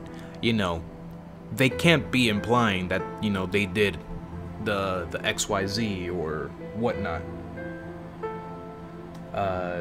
Oh, you read it ahead of me. From that strange night on, in a paroxysm of lies, Amber got Tristan to agree to become a more or less official couple. Thus she demanded an engagement ring and did not hesitate to walk the streets locked to his arm. Whoa. Soon it wasn't enough for her anymore. Eager, voracious even, she couldn't merely settle for the girlfriend status. She needed more. She needed to surpass the woman who preceded her, her invisible rival, whose shadow was always looming like a Damocles sword. Wow, they took it there. They took it far. So she dragged Tristan to the wedding shops while dreaming of a perfect ceremony, of her big day. The magazines, the advertisements, the television, the whole world was yelling at her that was happiness was. So wasn't it only natural for her to embrace it to the fullest? Wasn't it every little girl's dream? She needs to slow down. No, AJ, no, AJ, no, they did not. They didn't do anything. They didn't do anything. Remember, you guys have to remember the bottom line. This girl is still a little girl. She's not thinking like that. She's not thinking like that.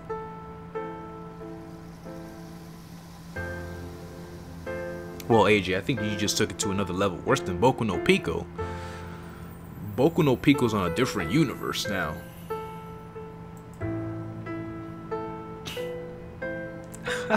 Oh, you don't think anyone will go to her wedding? Honestly, I don't think anyone will either. Oh my god. But yeah, I'm not assuming anything because, you know, that's wrong. I'm not gonna assume anything. She's still a little girl. This is all probably all like excessive innocent play where she just wants to be the wife. I don't think she has any, you know, of those desires in her. Well, that depends on her age, actually.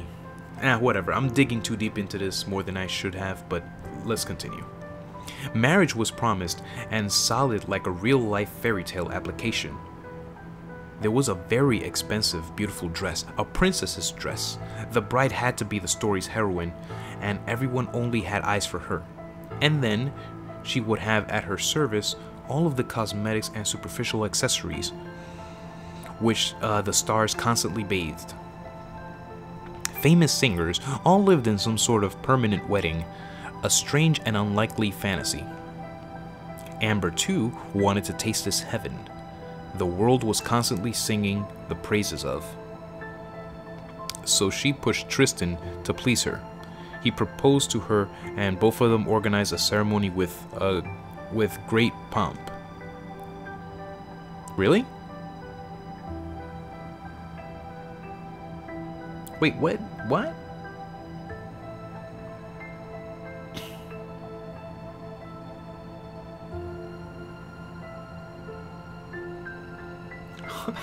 Why are the SWAT team here? Oh my god, Mara. Oh man. Wait a minute.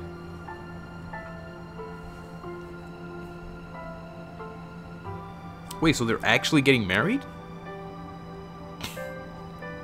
Wait a second. Things are moving a little too fast here.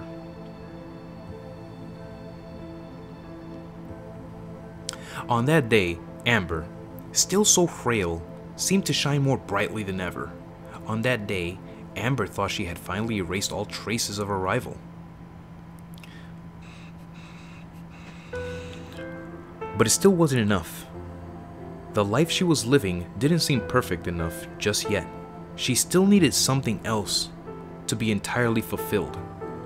Oh no.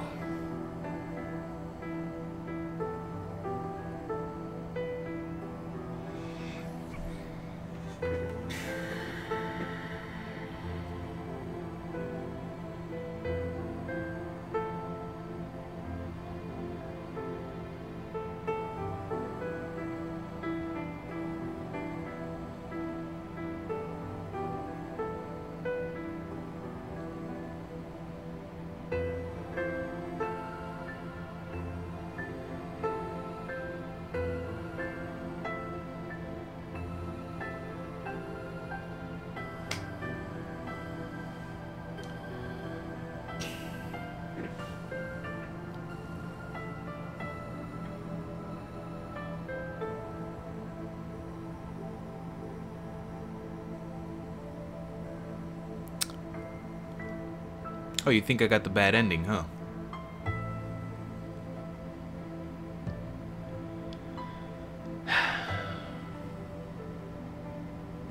Well, that's it. I can't say anything. I can't say that, oh, we can't assume anything. I mean, she wished to start a family. Of course she would want more. What the hell? Okay, you know what? Let's keep going. Let's keep going. After all, the world had sold marriage to her as a never-ending fairy tale, but she still needed a goal to keep on living. And it was said that her biological role, her nature role, was, of course, to procreate. True women should obviously yearn for becoming mothers. An unchanging law that was probably written somewhere in a fragment of DNA code.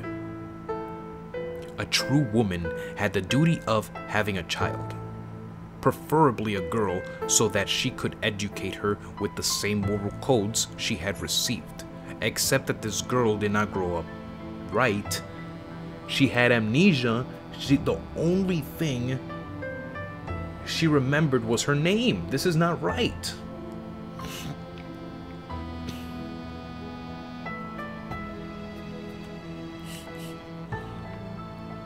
I think this game is breaking AJ. He's getting delirious. Yeah, some of you guys need to sleep, like, seriously. Like, it's already 4 a.m. I've been going at this for almost 2 hours. Anyway, no more distractions. Let me see what's gonna happen.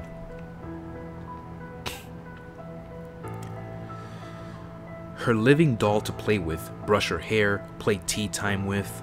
You ought to busy yourself with something, fill your existence, or access some kind of eternal fantasy, one or the other. A desire, a project as a couple? Or is it just an implicit order that came deep within your entrails? Amber had read and seen everywhere that those who didn't want kids were automatically unhappy without realizing it, immature, almost disabling by selfishness or neurosis. True love should bear fruits, just like princess could only be revealed as such by a prince. That's where Cinderella's myth lay. Amber didn't know it yet, but the clock had started ticking long ago, and it was dangerously approaching its final moment. What?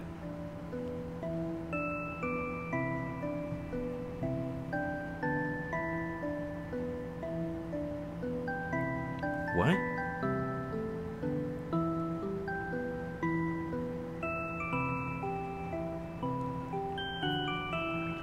Yeah, okay, that's what I'm starting to wonder too.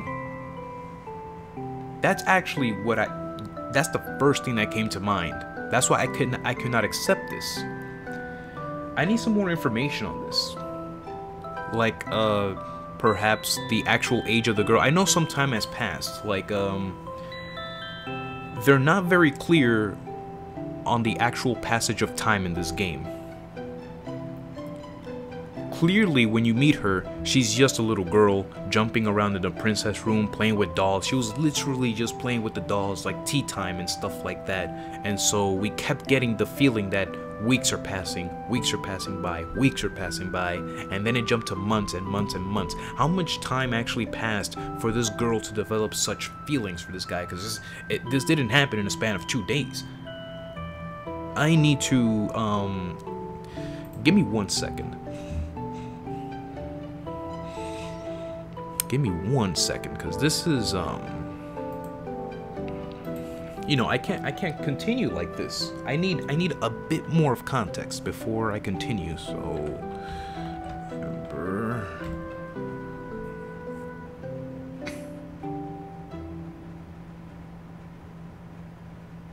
Oh, look at that. This game's already on YouTube. Some people have already uploaded it. I thought honestly, I didn't look it up beforehand to see if anybody has already uploaded this onto YouTube. But yeah, I'm gonna check. I want to avoid spoilers at the same time, but this is gonna be a little tricky. But bear with me a second. All I see is freaking ending here. I don't want to be spoiled.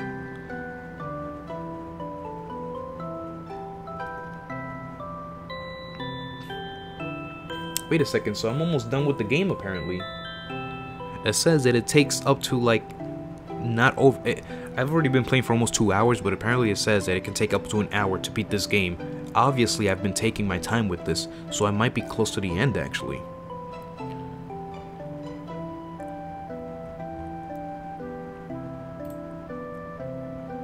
need more information though. I don't want to know about that.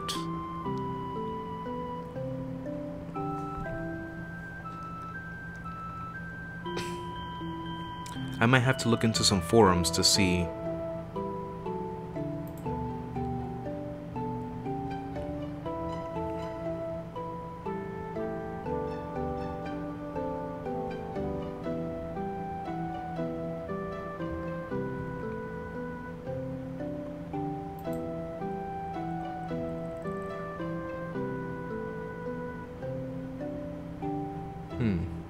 I can't find anything.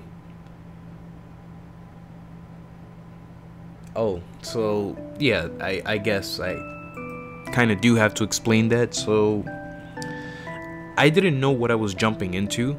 Like I jumped into this game solely based on what I saw on Steam, the reviews and whatnot. You know, a lot of people were giving it bad reviews, that this game is basically like it promotes a narrative and whatnot, and a lot of people didn't like it. And on the other hand, some people did like it. So much that the reviews are actually mixed. It's not very positive, it's not very negative, it's actually mixed. So I was jumping into this game expecting something that, you know, that would, it's a meme. It's basically, you know, am I going to jail tonight? Am I gonna get caught with some controversial, questionable images or content in my own home? So it was basically a meme. Yeah, basically Throbbing Mara. So I can't find any information about this. We only get the man's age. The man is 30 years old, but we haven't gotten that description that he's still 30. So we don't know how much time exactly has passed. And that does not help us a lot.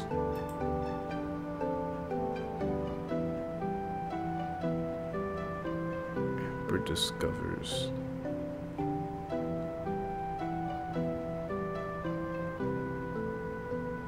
Oh, okay. Let me not continue. That's it. That's spoiler territory. Yeah, let me not go there. All right, that's about it. Oh man. Anyway, I guess the only thing I can do is continue. I might just end it very, very, very soon though. But I'm assuming they aged a little bit at least. But still, the age difference is way too much. That's one thing. It appears that they are married. You know, like, she had the white dress and everything. They had the engagement ring. They're walking in public with their arms linked. So clearly the public is seeing this as like, wow, that guy's a player. Look at him with, he's probably in his 30s and he's with a really young girl. That guy's a player. You know, I don't know how the public is perceiving this. We really haven't gotten a reaction of the public or anything like that. So anyway, let me just continue delving deep into this. Tristan Mallory took rather coldly the eagerness of the young girl to procreate. Oh, I need to click back here. He did his best to clumsily claim that they had more than enough time, that they would see that later, that he was ready to wait. But she kept insisting more and more. Months went by, and the young girl never got tired of reciting all of the things she intended to do with that providential baby, describing from A to Z how she would dispense their education and accessories that would be necessary. So this girl's really going far. Maybe Dayton, I don't know, it's a little, that age is a little rough, because when you first met her, you could say that she was around that age, given how she was acting, but I don't know, this girl has matured too fast for her age. I don't know, that's kind of, it's kind of leaving me a little bit uncomfortable. I don't know, like, I'm pretty sure a lot of you have felt like that already, but I'm honestly feeling a little bit uncomfortable with this. Her biggest wish was to give birth to a little girl she could gussy up as much as she wanted. She was sighing, while imagining how she would shower her with gifts, how she would go shopping with her, and evolve into kind of cool and friendly big sister like mother. Scolding? She was way too afraid of that. Her future child would hate her even to think of it. Her angel had to love her. It was obvious. She would be a good mother and everything would be perfectly in the best of all worlds. Amber spared no argument, convinced Tristan. Motherhood became in turn to realization of a little girl's dream, the logical and infallible consequence of lasting relationship, the greatest proof of love that could ever be. A way to conform to the norm. Months slowly, dreadfully went by to the rhythm of Amber's growing obsession. She was always eagerly awaiting a sign, watching out for her body for the indication of the good news. What?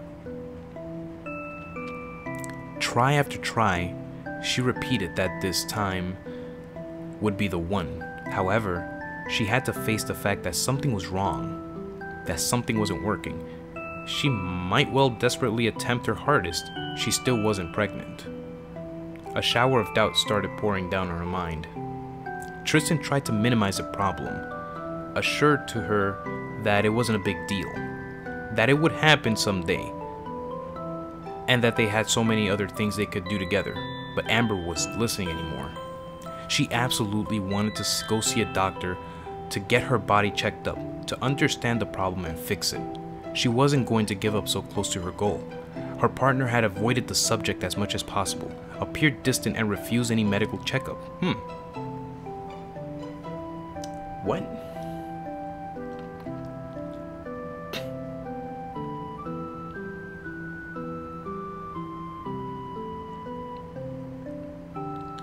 Well, we got an insight of how she was growing up. She was basically started off watching cartoons, Disney princesses, so she was infatuated with the idea that how princesses live and stuff like that. But oh my goodness.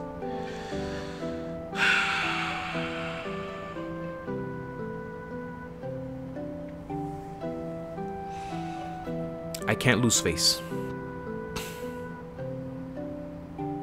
Press forward. Every time the young girl approached him to talk, he gritted his teeth, feeling that the situation was becoming more and more tense. She was getting too close to the truth, and he couldn't afford it. There were too many things at stake. Wait, what's going on now? So he held on. He tried all he could to reassure his love, to convince her to get rid of those unwanted thoughts. Okay, they caught off the music. Things is getting serious now. But Tristan's shoulders, yielding under the weight of the burden, was too tired to anticipate Amber's every move. He didn't see the disaster coming, even though he could foresee it. One day, while he was at work, she took the opportunity to go to a doctor who resided in the city center hospital. She explained the situation and begged for him to help her bear children. He gave a long sigh while staring at her from head to toe. In an unctuous voice, he kindly whispered to her, "You know, there's no need to try that hard. You'll only hurt yourself further. Don't bury your head in the sand. You're very well aware of your sterility, aren't you?"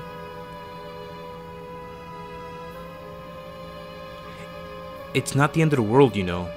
There are assisted procreation techniques that work very well nowadays, like in vitro fertilization, for example. Why don't you try to think about it? Wait a second.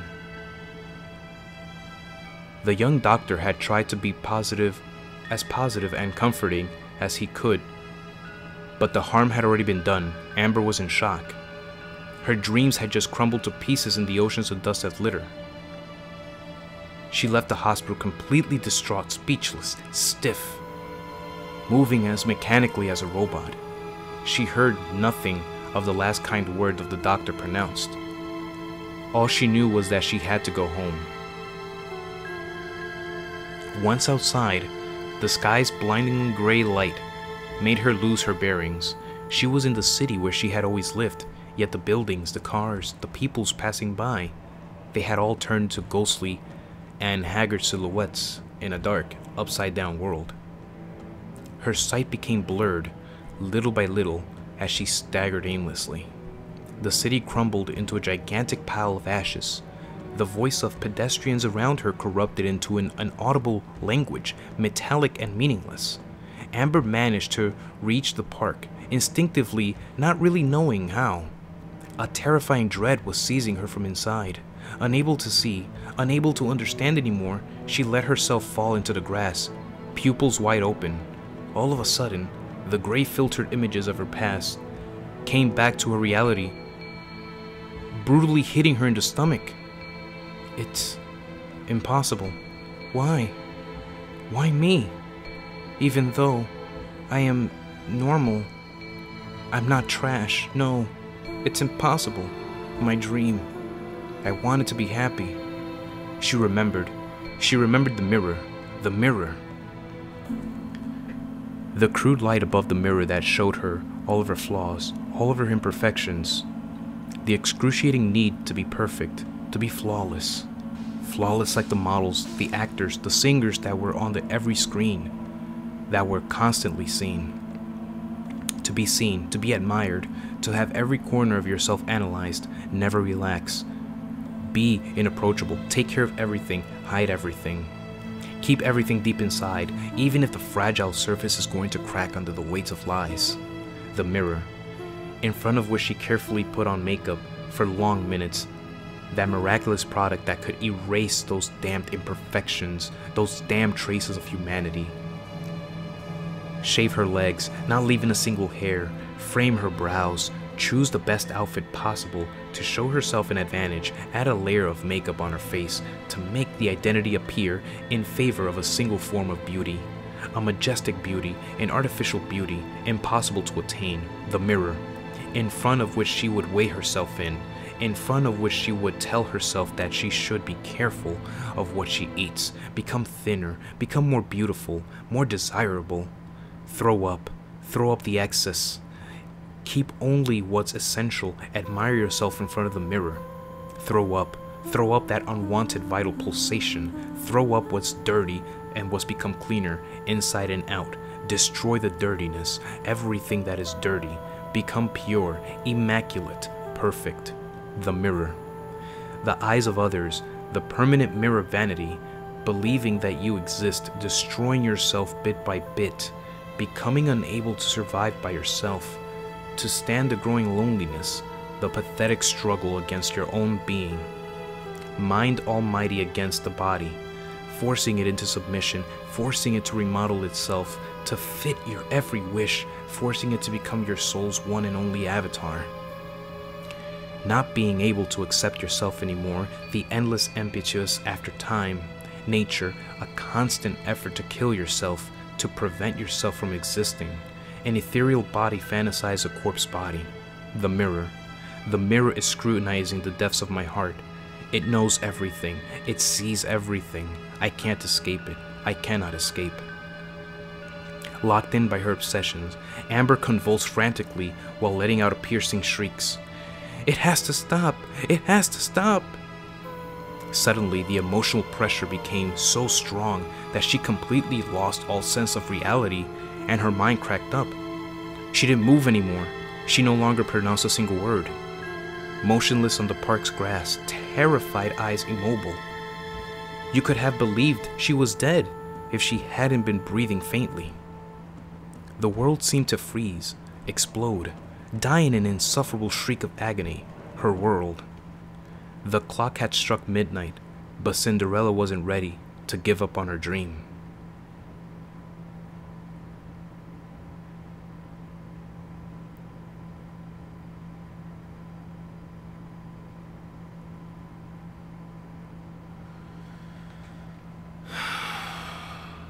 Give me 1 second.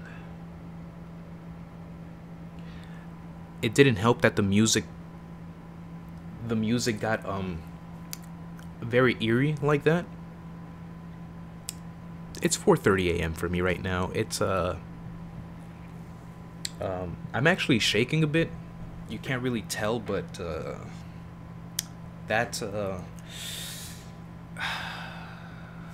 What are you guys saying?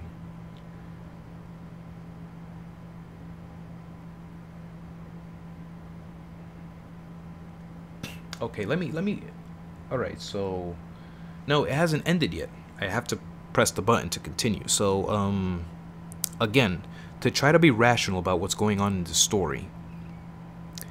So the girl, by her curiosity, took to the hospital by herself. Okay, cool. She asked the doctor why she's trying to have a baby, she's not getting pregnant.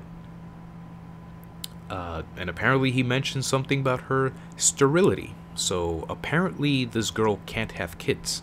Now, there's one thing that's... no, it's not a bad ending. Not a bad ending. So... You're gonna look it up. It's, I actually have the title down here.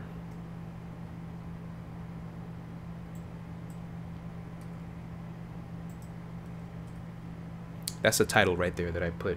And I'm actually gonna change the title of the stream as well, just to have it like that.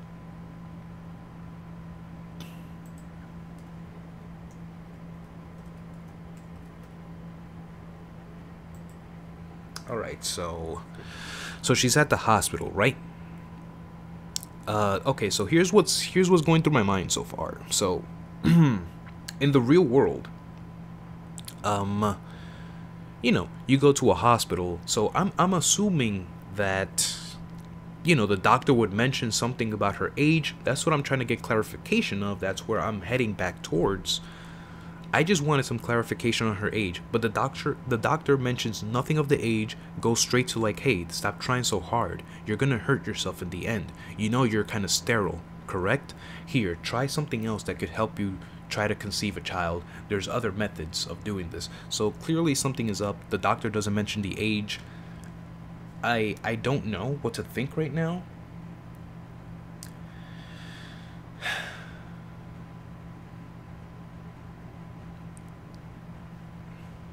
Yeah. I'm just trying to let my brain process this for a moment, so...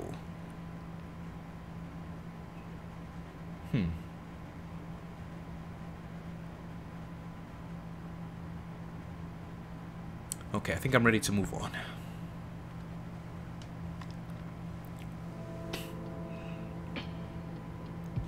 It was 7:30 p.m. on that beautiful yet cold autumn day. The wind shook frail trees' branches across the street. Tristan Mallory made his slow, tired way. A whirlwind of leaves caught his attention as he stopped to contemplate them for a few minutes. Wait a second.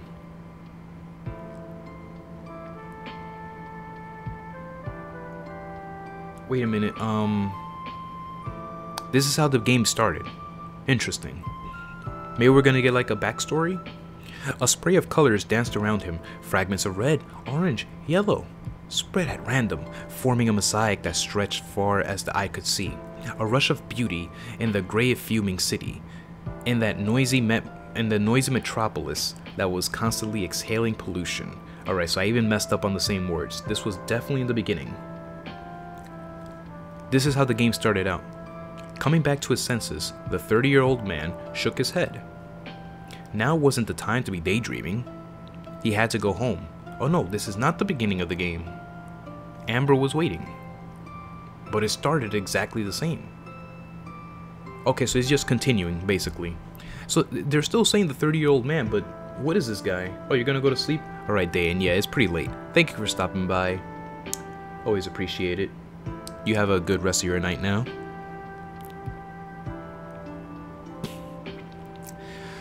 Alright, so this is basically a continuation. Although it started very similar how the beginning of the game started. I thought the game had reset or something. As usual, she probably would seek advice about her future pregnancy. She would ask what name they should give their kid, and how they should decorate his room. As usual, she'd worried about not seeing her stomach swell. As usual, he would have to minimize the problem and pretend it was no big deal as to delay the unavoidable. This guy knows something. What does he know? The long day already weighed on his shoulders, but if he was completely honest, work wasn't the most tiring thing in his life. After all, a honest, well-paid job was somewhat of a luxury these days. Like any model employee, his conscientiously accomplished the task handed to him, no more, no less. This is exactly... yes, Flurry, it will be uploaded to my channel. I'm gonna leave it as is. So you can expect this video to be up by tomorrow. You know, however time it takes for YouTube to process it and stuff like that is gonna be up. So this is exactly how the beginning of the game started, except the only difference is that they added the name Amber and the fact that she wanted to get pregnant. No, what was really destroying him was a completely different form of fatigue, an appealing and crushing solitude that had been shadowing him for years, ever since his wife had lost her mind. Okay, so the wife lost her mind.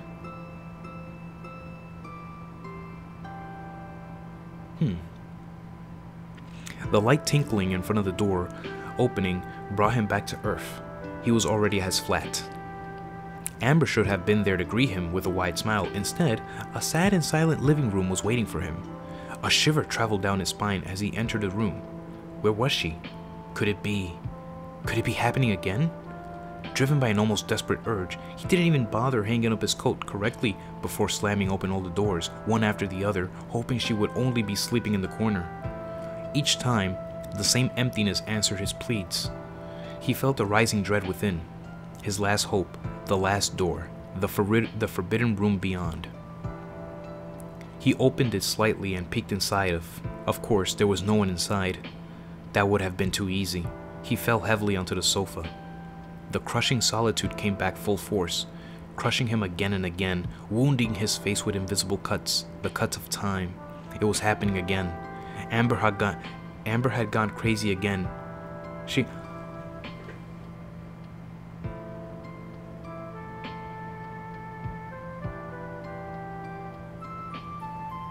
What's going on?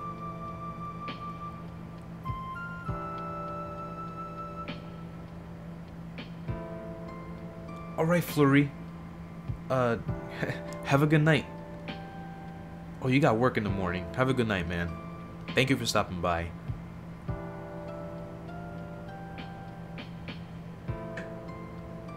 What is going on?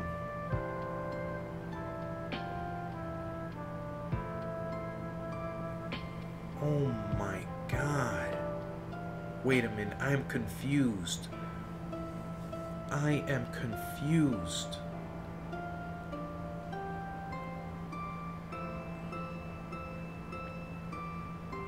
I knew it. Wait a minute. Wait a minute. Wait a minute.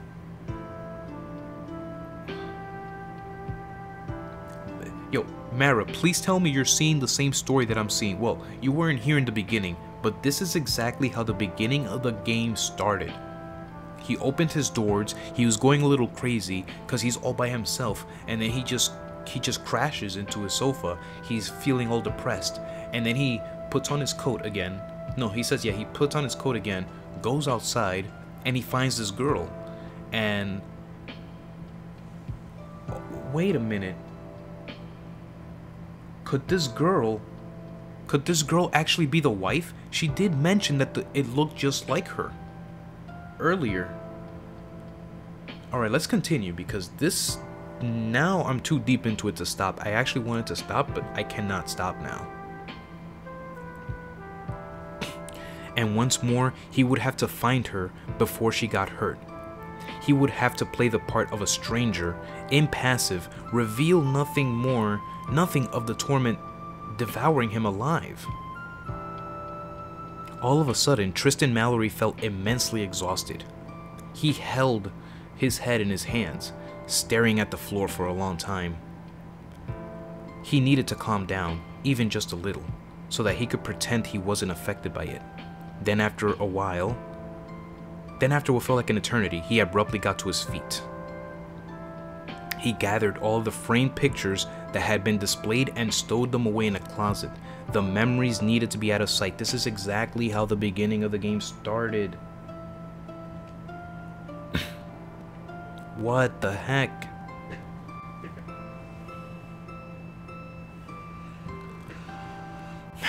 The memories needed to be out of sight. If Amber discovered the pictures of her happy alter ego too quickly, she was bound to ask questions. This time, he had to hide them better than in the last cycle. He had to stall for time. He stored them in a drawer and locked it.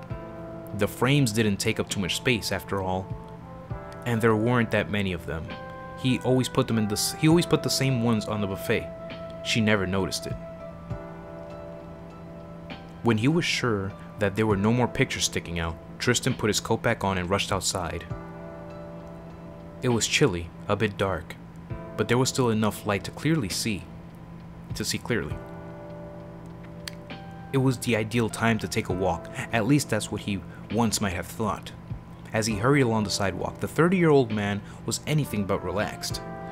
Incredibly nervous, he walked around the places that were almost familiar to him, looking for serenity that seemed to be definitively out of reach.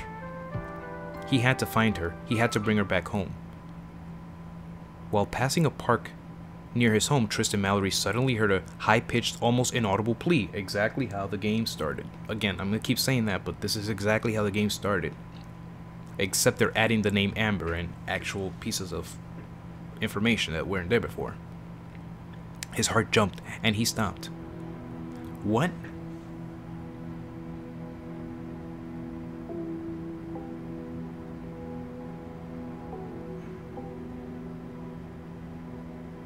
I just unlocked an achievement.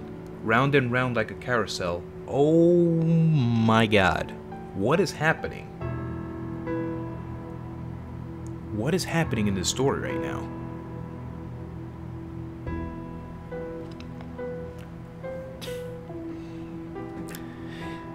In the dim light of the setting sun, he made out the silhouette of a little girl sitting on a swing with her head bowed, tears rolling down her cheeks. That's not a little girl, I think. That's an adult now.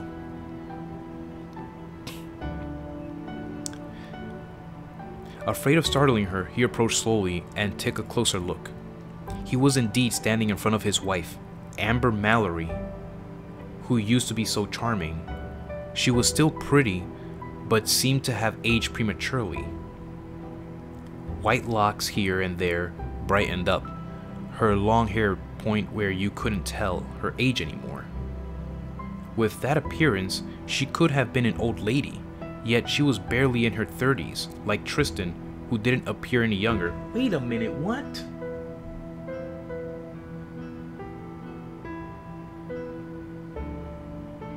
Yeah, I think I'm also starting to get it. Flurry, you didn't go to sleep yet?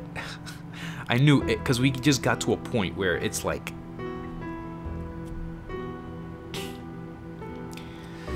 Back hunched, looking haggard, eyes more lifeless than ever, she was crying. Her clothes were crumpled. She had neither a coat nor a scarf, and she bore several scratches, as if she had been in a fight. Had she rolled on the floor again? Had she harmed herself? Regardless, she had most likely gotten hurt during her runaway. The park was completely deserted, and she seemed to have been there for a while. She must have run away several hours ago, probably in the early afternoon, otherwise she wouldn't have been in a state where she would be able to cry. She would have stayed motionless like a doll, unable to show the slightest sign of life, until finally, she'd come back to her senses. For a second, Tristan Mallory felt the temptation to abandon her there, to leave her there to her fate, but very quickly, he mentally chastised himself. He couldn't do that. This is how... Okay, so... I figured, Flurry, I figured. So... In the beginning of the game, we don't see a woman there, we see the little girl. And he says the same words, to leave her there to her fate. And at first I'm thinking that's weird, like, it's just a random little girl, like, just leave her there, like, call the police. Now things are starting to make a little more sense. Because, you know, initially, when you see a child lost in the streets, You call the police, like, hello, I think this child is lost. Can you please get her in touch with the parents? So that didn't happen right away, so clearly something was up. She was his wife. He loved her. He had to take care of her no matter what, but even so, sometimes he almost wished she would get lost for good. Oh, damn. That she'd disappear, so he wouldn't have to live through the endless circle again. Damn.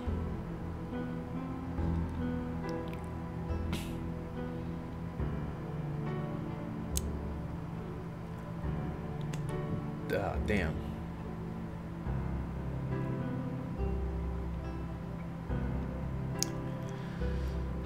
So he wouldn't have to live through this endless circle again. His conscience protested that he would feel too guilty. He wouldn't be able to forgive himself. There was no way out. He had to live with this burden.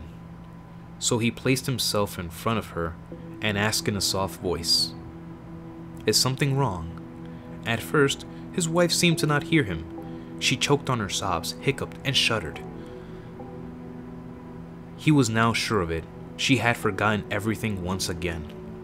Patiently, Tristan Mallory stroked her hair and repeated, "Why are you crying? What happened?" It took her several minutes to calm down a bit, but eventually, she wiped at her tears and answered with a faint voice interrupted by sobs, "I don't know. I think I've lost something important, really important, but I can't remember what it was." Tristan Mallory sighed, feeling a mixture of compassion and pity. Always that nagging obsession, that curse. She seemed so lost, so vulnerable. He wanted to hold her so tightly that her sadness would melt away, and at the same time within him, a voice was telling him that he shouldn't be too forceful, that he shouldn't take advantage of her weakness. Amber didn't recognize him anymore after all. He had to wait. Even if the desires to ease his own loneliness was suffocating, the woman he loved was there, just in front of him, and he couldn't do so much as to touch her. So he tried to look confident, to look reassuring, yet in front of this sad little girl, he did not feel confident at all. "Are you all alone? Where are Mommy and Daddy?" "I don't know." "Do you live far away from here?" "I don't know." "What's your name?" "Amber." "Well, Amber, you can't stay out here in the wind. You're going to catch a cold eventually. And you don't want to get sick, do you?" "No, I hate being sick." "See, you got to warm yourself up somewhere. It'll be night soon." "But I don't know where to go." "In that case, what do you think about going to my place? It's not far away from here, and it'll be a much better place to sleep than this swing." Dude, I know, this is heartbreaking actually. Wow, what a coincidence. The name and all, Amber. A heartbreaking kinetic visual novel.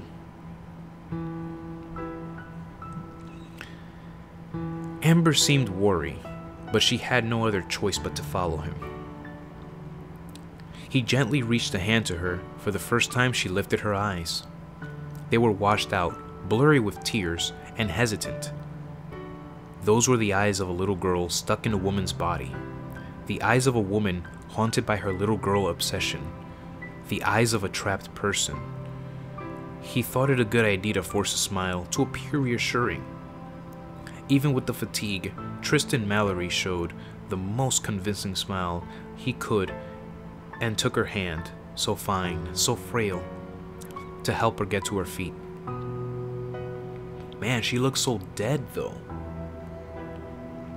What the heck? The young girl's steps were wobbly and weak. She had probably not eaten all day long. Carefully, he led her to his place while making sure she wouldn't trip. You see, the story doesn't feel as bad now, because in the beginning it was completely suspect how he was leading a little girl into his room, not knowing the context of it all. Wow. The 30-year-old man removed his coat and shut the door behind them. "Make yourself at home. I'll cook you something." Passing through the kitchen, he turned on the light in the living room, so that his flat would look less gloomy. While searching his fridge for a potential meal, he periodically stole several glances over the counter. In the living room, Amber was still walking around, a bit wild, still on the defensive. She explored this new environment by looking around, admiring the ornaments. Unfortunately, she didn't find much to pique her interest. It was a bland house, almost too bland. There were no clues about the occupants' lives. The pictures of their happy days were carefully hidden. Taking advantage of Tristan being distracted by a packet of noodles, she escaped to the hallway and tried to find the bathroom to relieve an urgent need. She found it quickly enough, and before returning to the hallway, she noticed that all the doors were wide open except for one. Strangely, before she even had the time to think about it, she was drawn to that doorway. This is straight up deja vu, because the game is literally replaying itself, but now we're seeing the other woman. Her real self, basically. Intrigued, Amber felt magnetically attracted by the slightly open door. Just one peek was all she wanted, but she struggled to see anything through the crack. Was this Bluebeard's cabinet a frightening tomb where Tristan Mallory stored the corpses of his former wives? When they first mentioned that, I was scared for my life. For the little girl's life. The little girl pushed the door open, entered the room, and switched the light on. In the kitchen, Tristan sighed. He was cooking Amber's favorite meal, but his eyes were suddenly itchy. Shoulders down, he noticed his wife's absence. She must have found her room. He mentally grumbled. His hands were mechanically repeating the steps necessary to prepare the meal, but his mind was elsewhere. Little by little, he slowed down until he stopped completely. Still as a robot, he let himself fall against the wall. God, what have I done to deserve this? Where is she going? When is she going to come back? When is she going to wake up? His face in his hands, he cried silently in the empty living room. Will my tears reach you one day? When he felt better, he headed towards the forbidden room and caught Amber playing with stuffed animals. It's literally happening all over again.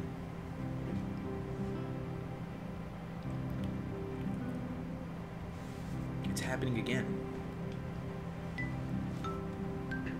His gaze softened. I suppose I can't do anything, he thought to reassure himself. Without a word, he went to sit next to her.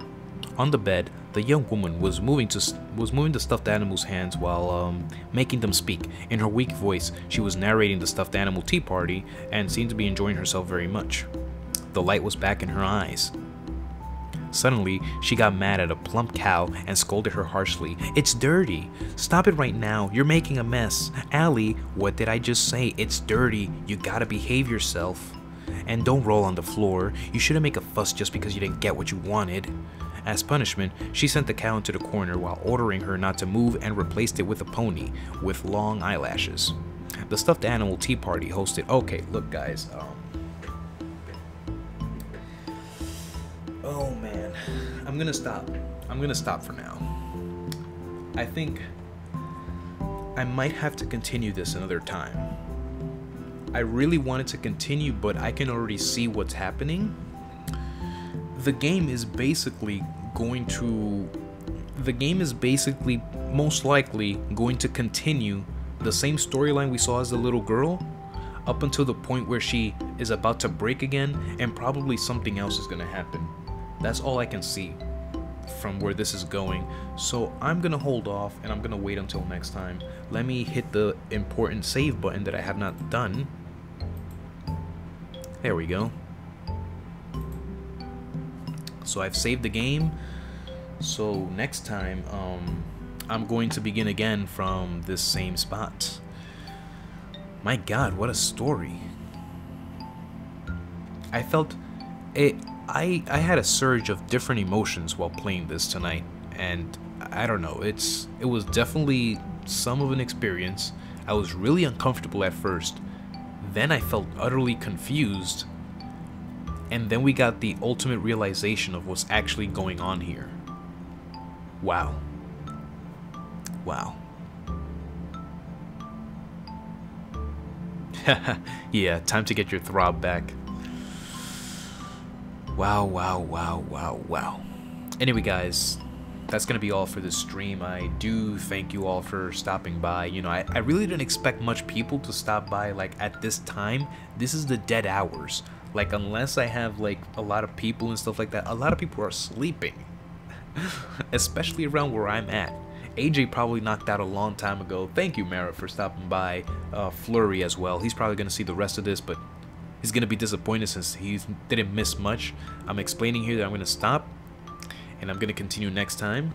Dayton had to go to sleep, so thank you all for stopping by, guys. It is Blackwing K, and I'm out of here. I don't know when I'm gonna continue this, but do keep a lookout for that. Yeah, I'm definitely gonna finish this. We're too heavy in the story now to stop.